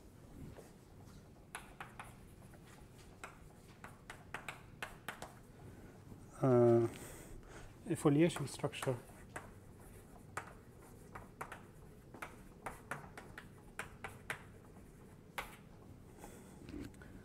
omega x mod d on x, right? So x has already a foliation, but we ask for another one, and such that we want the identity map to be compatible with. So we want this to be, in some sense, a subfoliation.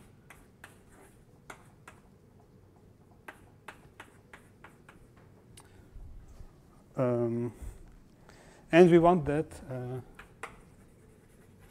the derivative of these things with respect to this new foliation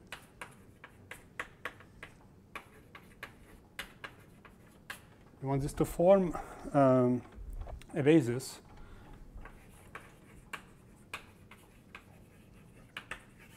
of omega xt. So this is a technical condition that in most cases will be obvious to check, but to put it. So, okay, so then let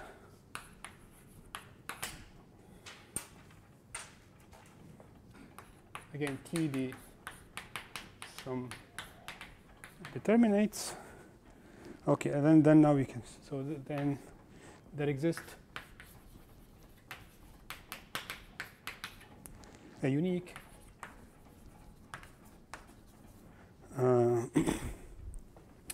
diff etal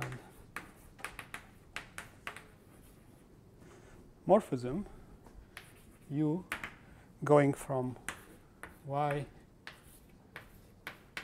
T G to XF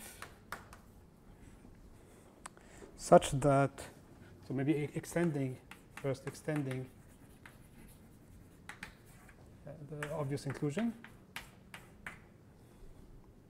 and such that we know that, so the image of AI here is given by Ti. So I write this as follow: AI composed with U is Ti. Okay, and furthermore, so moreover,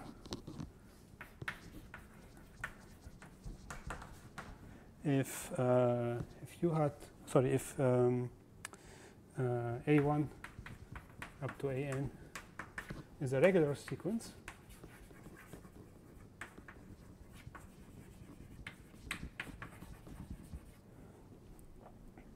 then the induced map, which actually exists always, but the induced map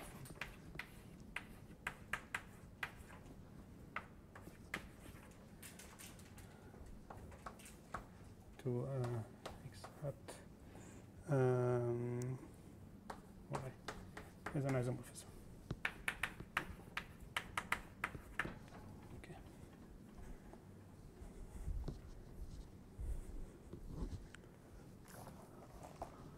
So this somehow gives, yeah, in some in most situation, a formula for the completion.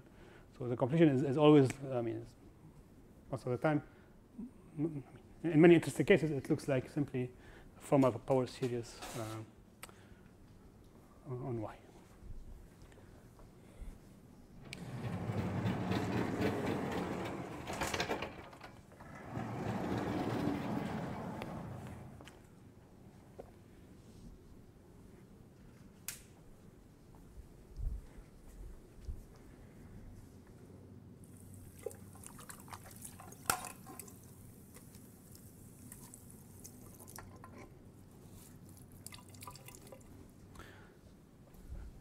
Yeah,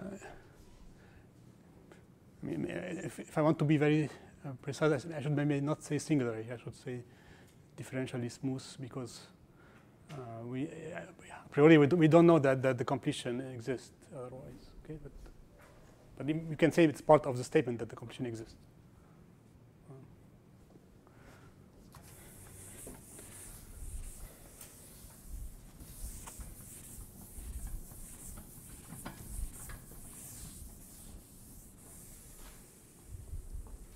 Or no, I said something wrong. No. The weak completion, we know that it exists always, I think, right? Okay, it's not very important. Maybe just write diff smooth instead of singular.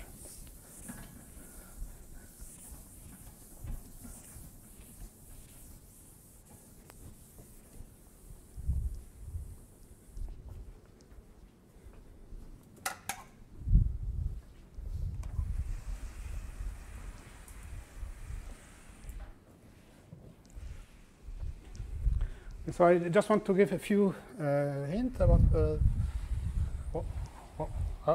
how this works. It's actually quite simple.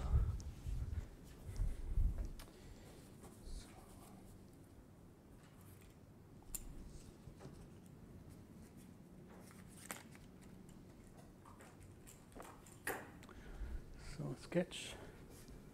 So I only do the proof in the simpler case where, in fact, this D is the same as F. Okay, so I assume for simplicity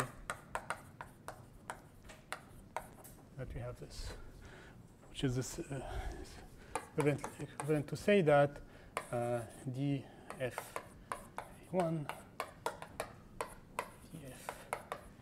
dFAN form a basis.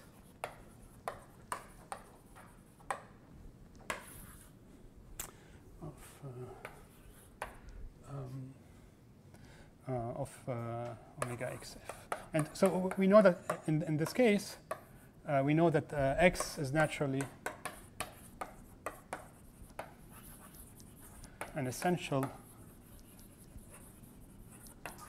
delta scheme, and that xf is the associated foliation.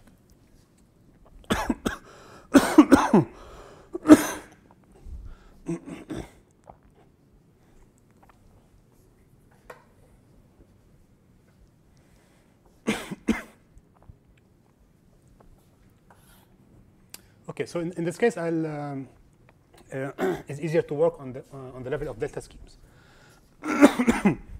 So to define the map U, so it's the same as defining.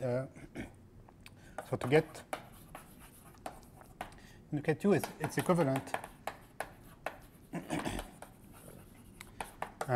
to write down a morphism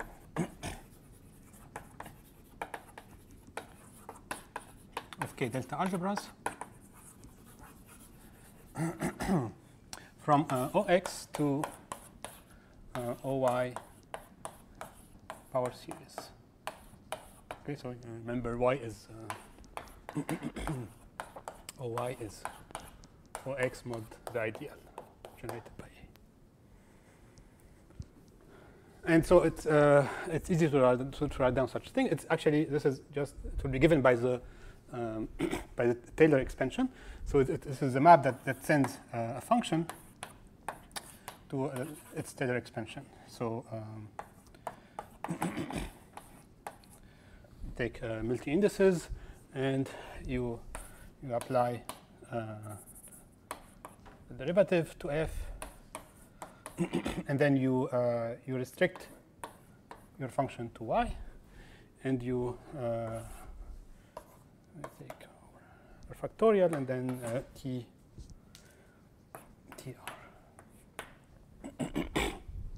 Right, so this is the map that gives you. Okay. Yeah, and then in good situation, one can show that this is this map will be an isomorphism with a weak completion, and it's actually so yeah. The way that this is proved is by using the fact that that the weak completion is actually the usual completion, and checking that this map is indeed an isomorphism. I can do it; it's not hard, but maybe I should skip it. Okay. So this is somehow the important thing is to know that this is given by this Taylor expansion.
So the next paragraph will be about so the foliated topology.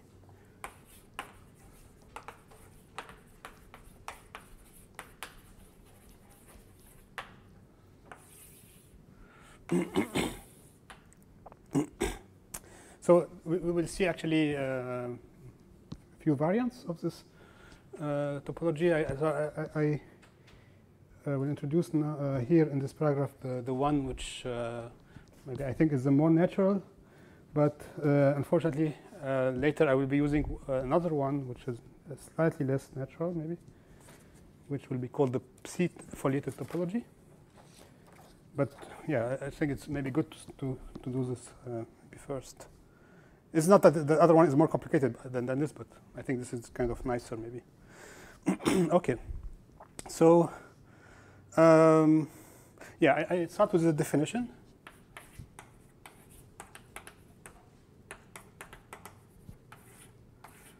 Which again somehow comes from, it's not the theory of foliation, but it comes from maybe differential equations. So we said, I say that a morphism of schemes T to S is in involution. So is in involution.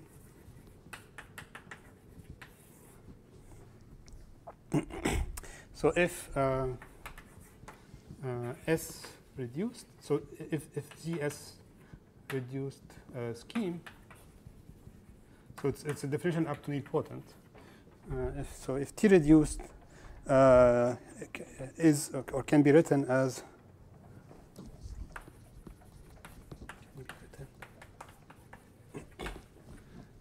the limit of a tower of smooth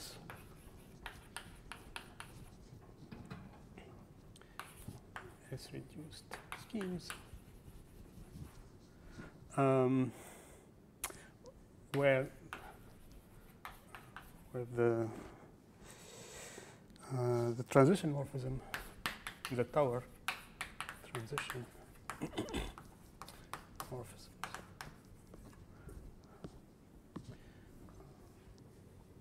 are just projection of vector bundles.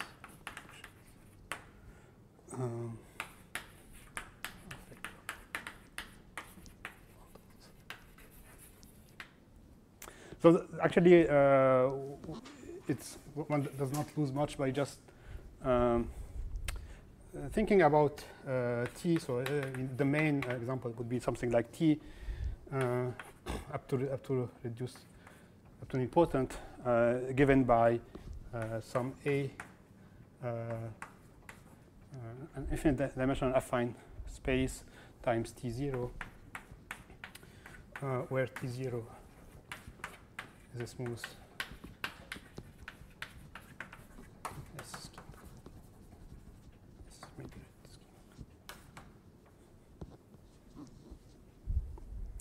Okay, so that is a notion of a system in involution, system of differential equations, and yeah, it says something like this. But okay, I don't maybe. Yeah, I'll not really say more about the analogy. It also has to do. So maybe say this. So remark. So this has to do with Malgrange involutivity theorem.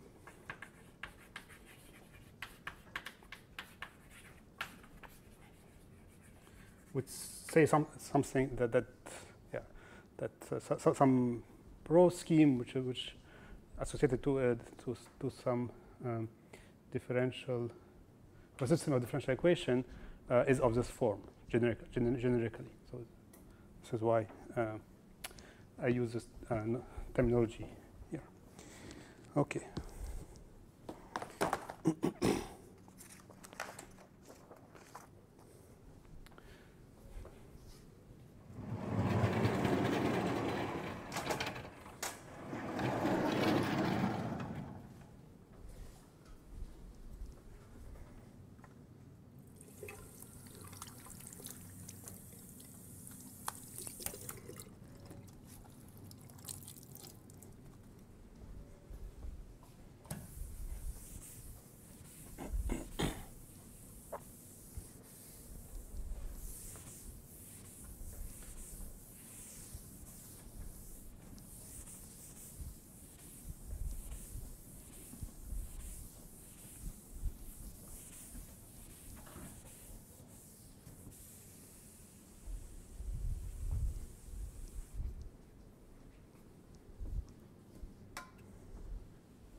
Okay. So yeah.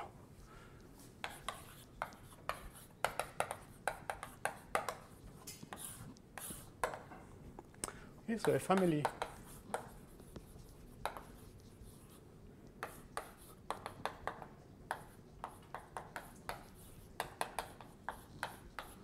morphism of foliations is called a foliated cover. Is a foliated cover.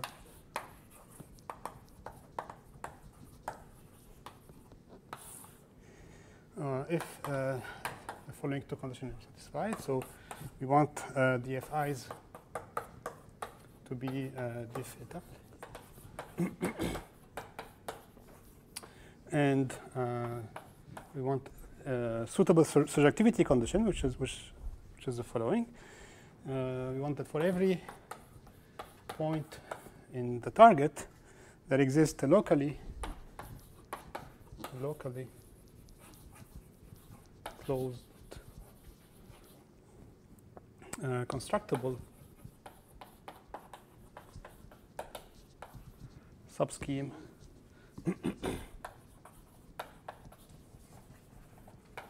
S inside X containing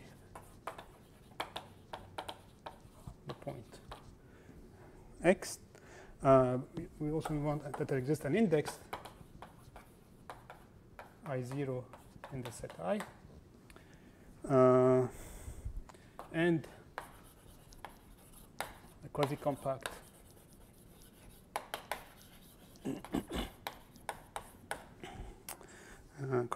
open subset V inside the fiber product, such that the projection map from V to S is surjective and an involution.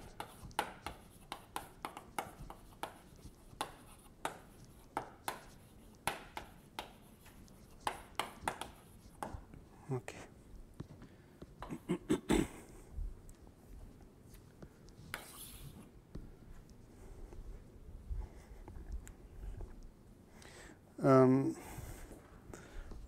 So maybe just let me remind you about the constructibility, but I think everybody knows about this. So a subset, so maybe a remark, a subset S inside X is called constructible if it belongs to the smallest class containing quasi-compact open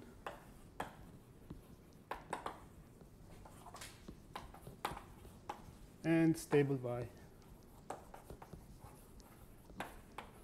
intersection and complement. And so for a closed subset to be constructible, this means that there is finitely many functions that for which this is a zero set. I will be only dealing with quasi-compact X, so if X is not quasi-compact, then there are maybe different notions of constructibility which are around. But okay, so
okay, so here are some facts.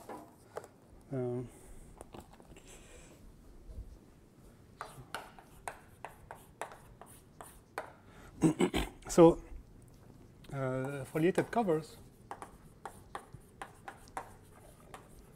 they form a pre-topology, which means that they are closed under pullback. And also closed under composition. Actually, it's the property of being closed under composition, which requires some work, which is not doesn't follow immediately from the definition. But it's not, yeah. And in particular, so we the generated topology is called the foliated topology.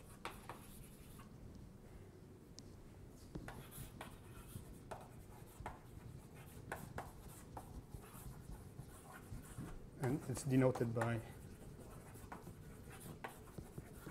FT. And one should think about FT really as an analog of the étale topology in the context of foliations. And so this topology induces many sites. The sites that will be considered, I mean, there will be three sites that we consider the big smooth site. So this is the category of smooth foliation over X or over K, let's say, with FT topology. This is one side. We will consider also this is the big smooth side.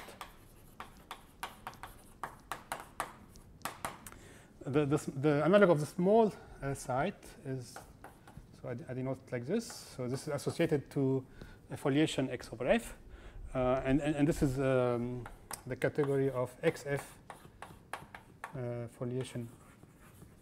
So which are diff étale. So diff étale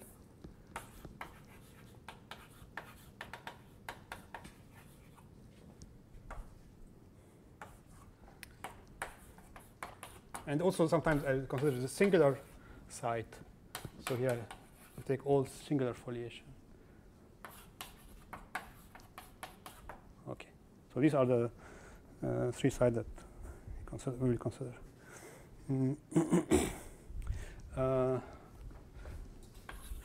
So if x over f is quasi-compact, which is always the case, but yeah, then every foliated cover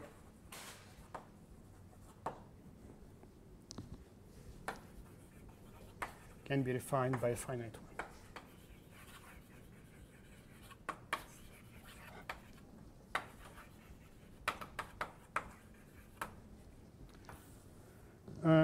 And this has to do with the following well-known fact. So if x is quasi-compact and you write x as a union of constructible things, then it's actually a union of a finite constructible things.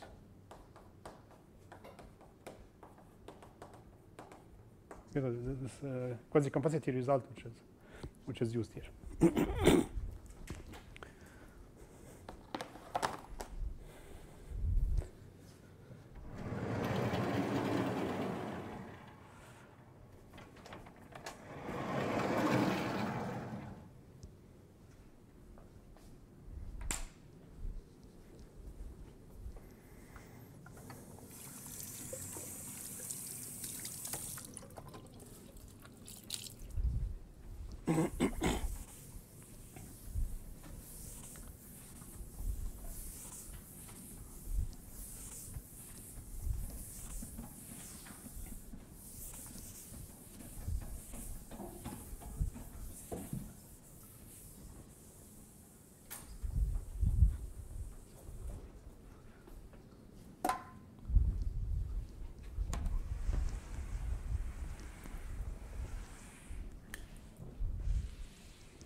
So let me maybe give a few examples of covers that are so the cover for the foliated topology. So 3 examples. So if you have x over f affine and singular, and you take z inside x constructible,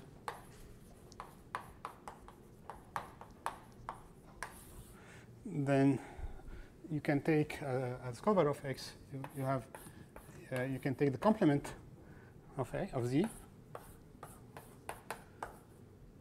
this is an open immersion, and then you take the weak completion in z. So this is this is a foliated cover.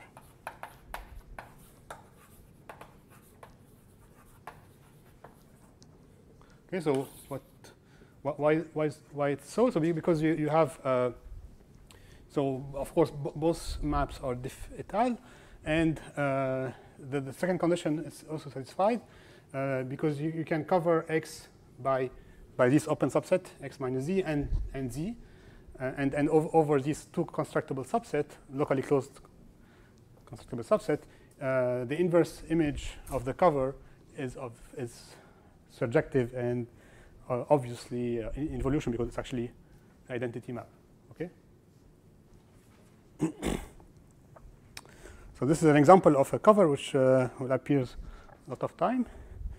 Another example.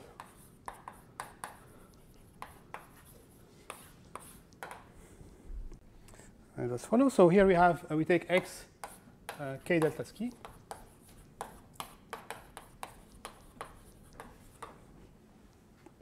Take f x, And let Y this delta scheme where we can extract a primitive, the inversal one, which is given by x, y, and you mod out by the delta ideal. This, then the induced map on foliation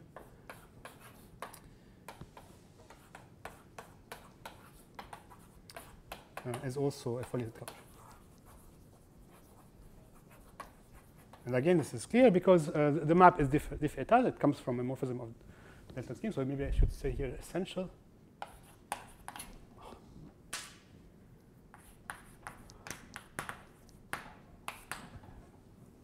And the second condition is also satisfied because the map from Y to X is already in involution.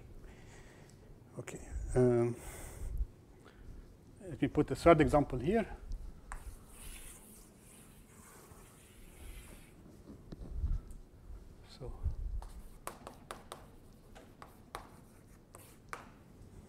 So you take, let X be a K scheme,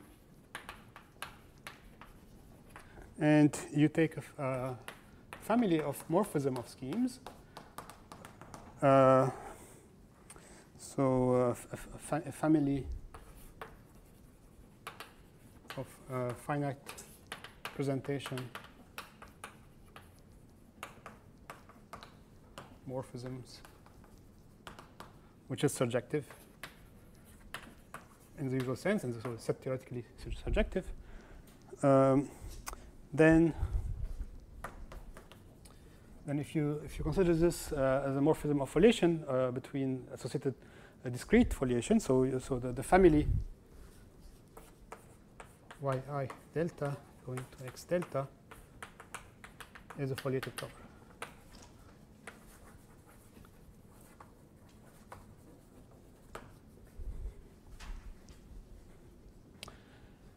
And again, this is clear because since I put the discrete foliation everywhere, these maps are clearly differentially étal, right? So the sheaf of differential is 0 everywhere. So,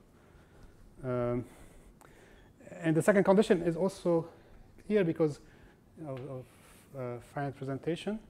You can find a stratification of X by, or partition of X by constructible locally closed subset, where the inverse image contains maybe a dense, smooth subset. Okay? Yeah? Okay, so maybe just also a remark. So I think this is a very, actually, a very natural type of covers in this context, because we want to think about discrete foliation as being discrete objects. And so we want to be able to cover them by, and somehow in a discrete way in some sense. So like, for example,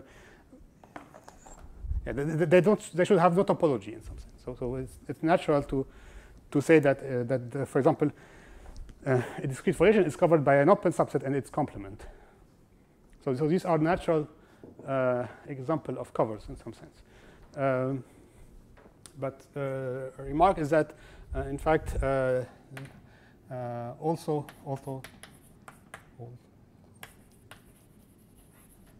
the third example,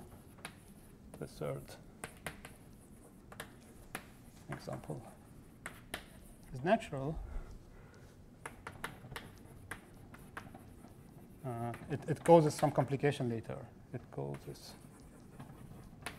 some complications which are unnecessary.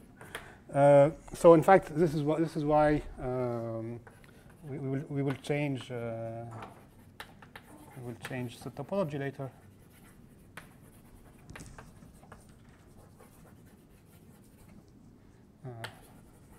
Somehow to remove them, so that they're not anymore covers, but we want somehow to keep the first two examples. Okay, so maybe keeping the first two examples. The first two examples.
Okay,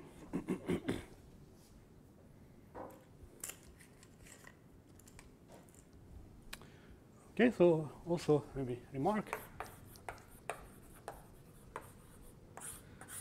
So say X F quasi-compact.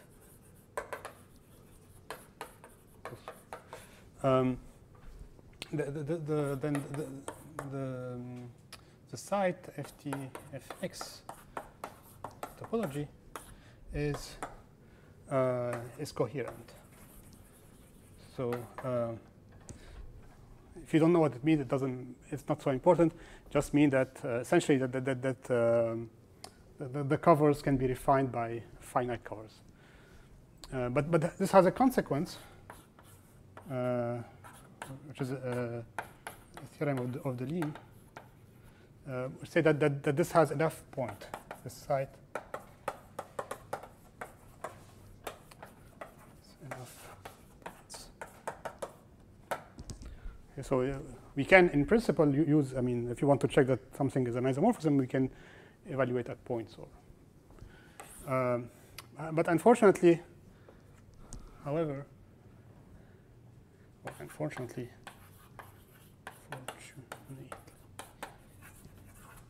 we don't have a nice family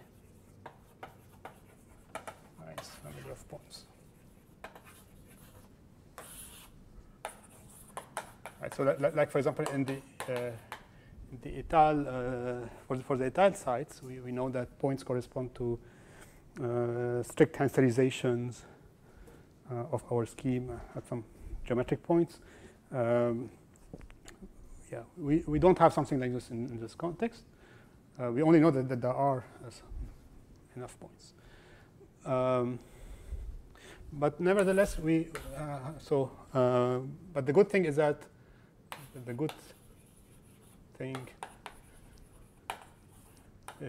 we can construct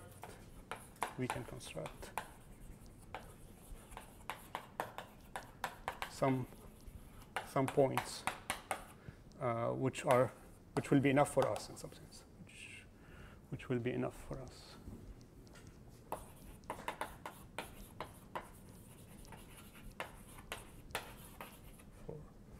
For what you want to do later. And so I want to give the construction of these points. So it's a bit technical, but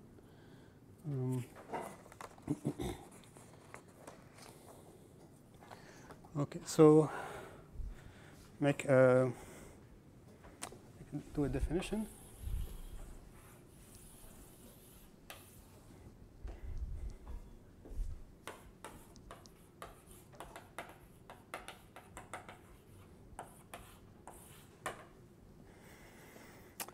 Okay, so a pro K foliation QL, so which is my pro system, is called FT universal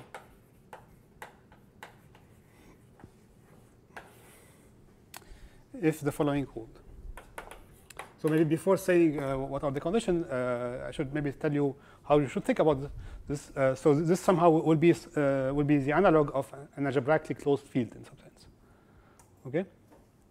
So the condition that I will state will be should somehow remind you of the property of an algebraically closed field. Okay. So there are three conditions. So the first one is that for all I want Qi to be Qi over Li to be diff smooth, quasi-compact and integral.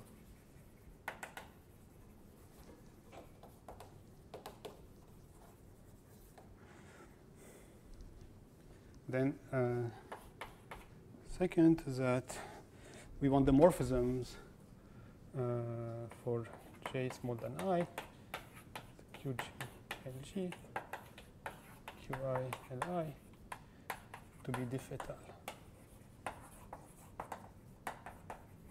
And the important condition is number 3, is that for every, whenever you have a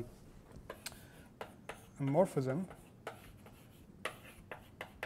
to one of these qi li, which is dominant. So maybe first diff et al. Dominant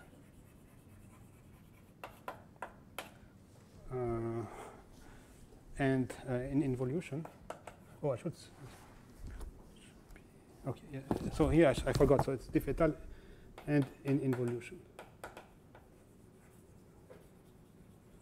Okay. So here dominant in involution. Then it can be refined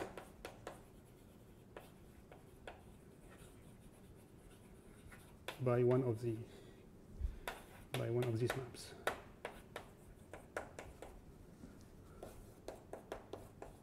Okay, so there will be a G which is big enough such that you can map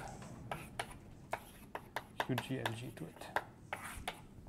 Okay, so it's all right. So it's like saying that. So the analog of this in the et al. Setting would be just you take an algebraically closed field and you write this as a limit of et al. Map, et al. Scheme over your base X. Okay, I mean, this is maybe the analog of what is called generic geometric point. So you have a scheme X, you take a generic geometric point, and then you write it as a limit of et al. Schemes. Okay, so this is the analog of this.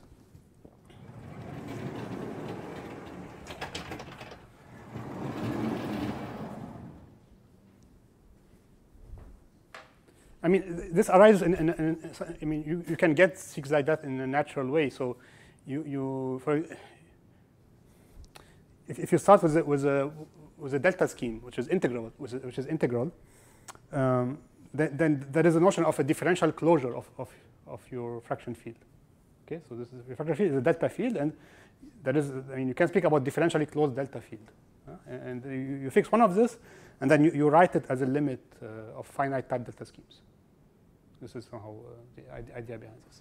So these kind of things arises in a natural way.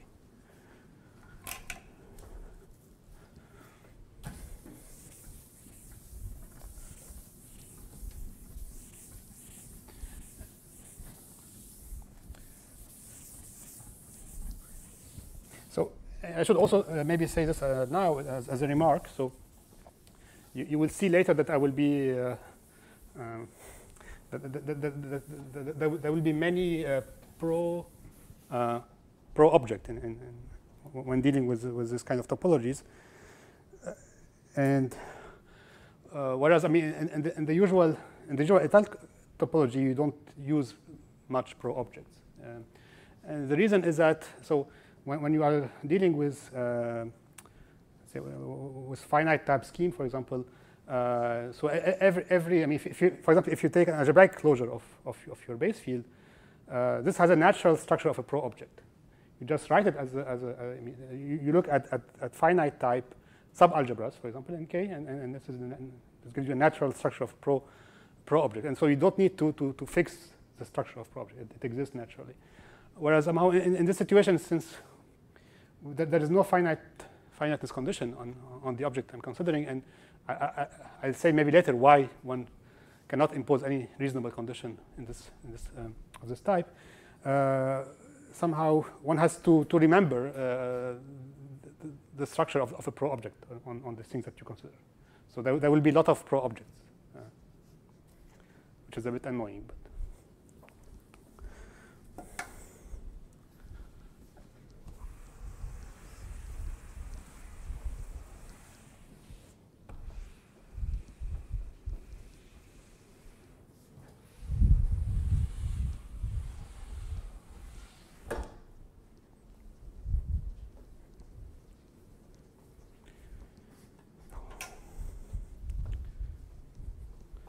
So here's also maybe continue the definition, or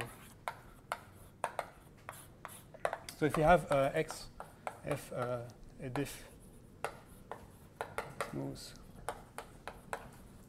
integral foliation. So I speak about ft universal envelope of x is an object like that. So object qi, maybe just ql as before, belonging to this category. So I want this to have maps which are diff étal to x, and such that we want the map like this to be. So I can maybe remove the thing. So these are in involution. So this is the analog of an algebraic closure, if you want, of the fraction field of x.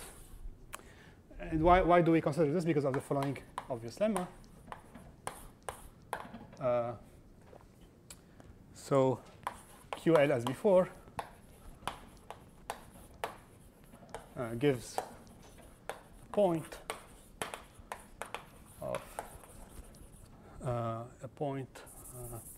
for the foliated topology.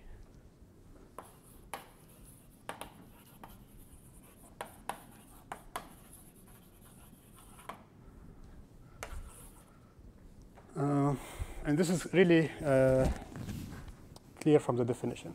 So I mean, the point is that. So what do you need to check that to have this statement? But you need to check that every cover of one of this QI Li can be refined by one of the QG LG.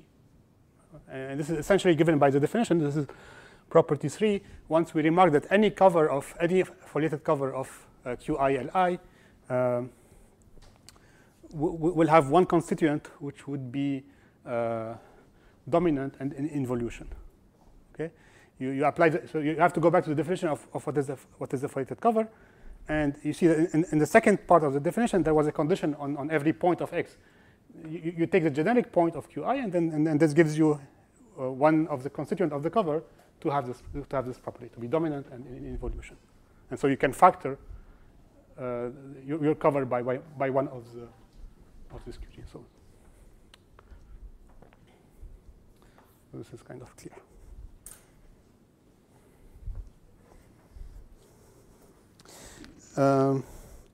And we can go further. I mean, we can have a better statement as follows. So again, fix one of these generic. So this is FT universal gadget, and let T be some variables. Then QI and I. This pro-object is also a point of the foliated topology.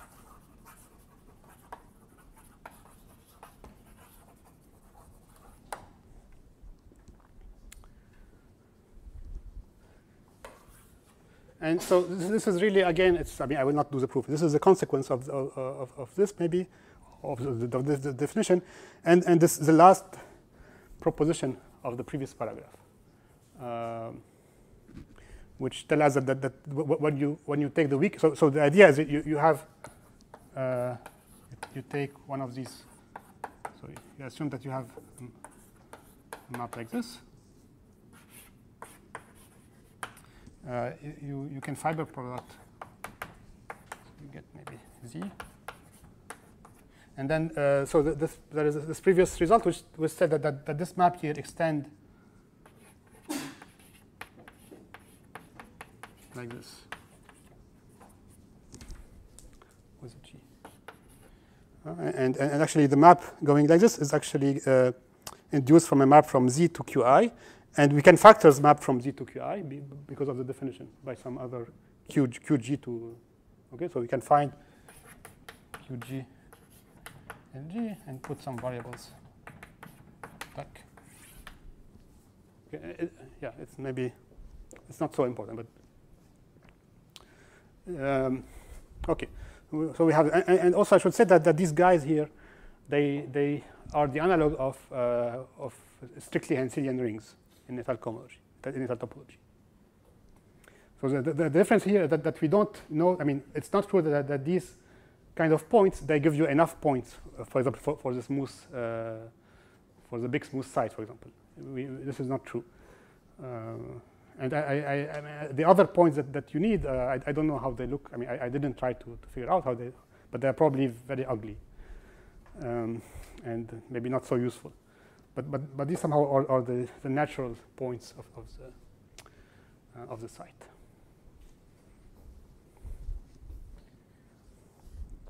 Is it clear that the big smooth side has enough points? Yeah, it's also coherent. Yeah. And actually, I mean, we know what are the, I mean, the point of the big side are given by fixing one smooth foliation and taking a point of the small étale side of this. This gives you a point of the big side. So.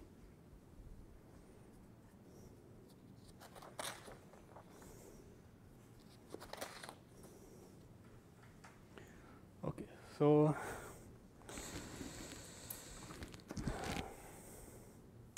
I still have something to say, but it's a bit technical. I don't know if you are willing to hear it. So we can leave it to next time if you want. So, are you still following, or I don't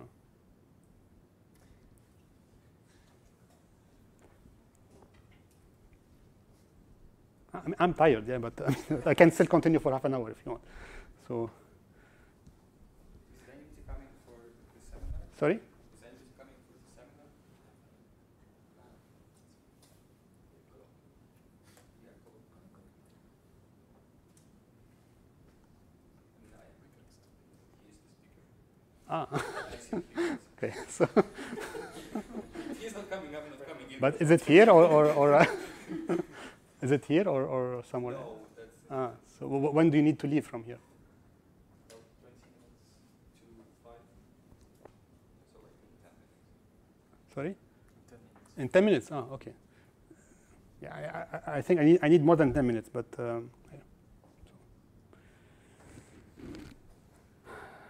It's just, I think it's something which I will need later, so I think it's good that you are awake when I say it. But so maybe we can do it next time. Yeah? Okay, so.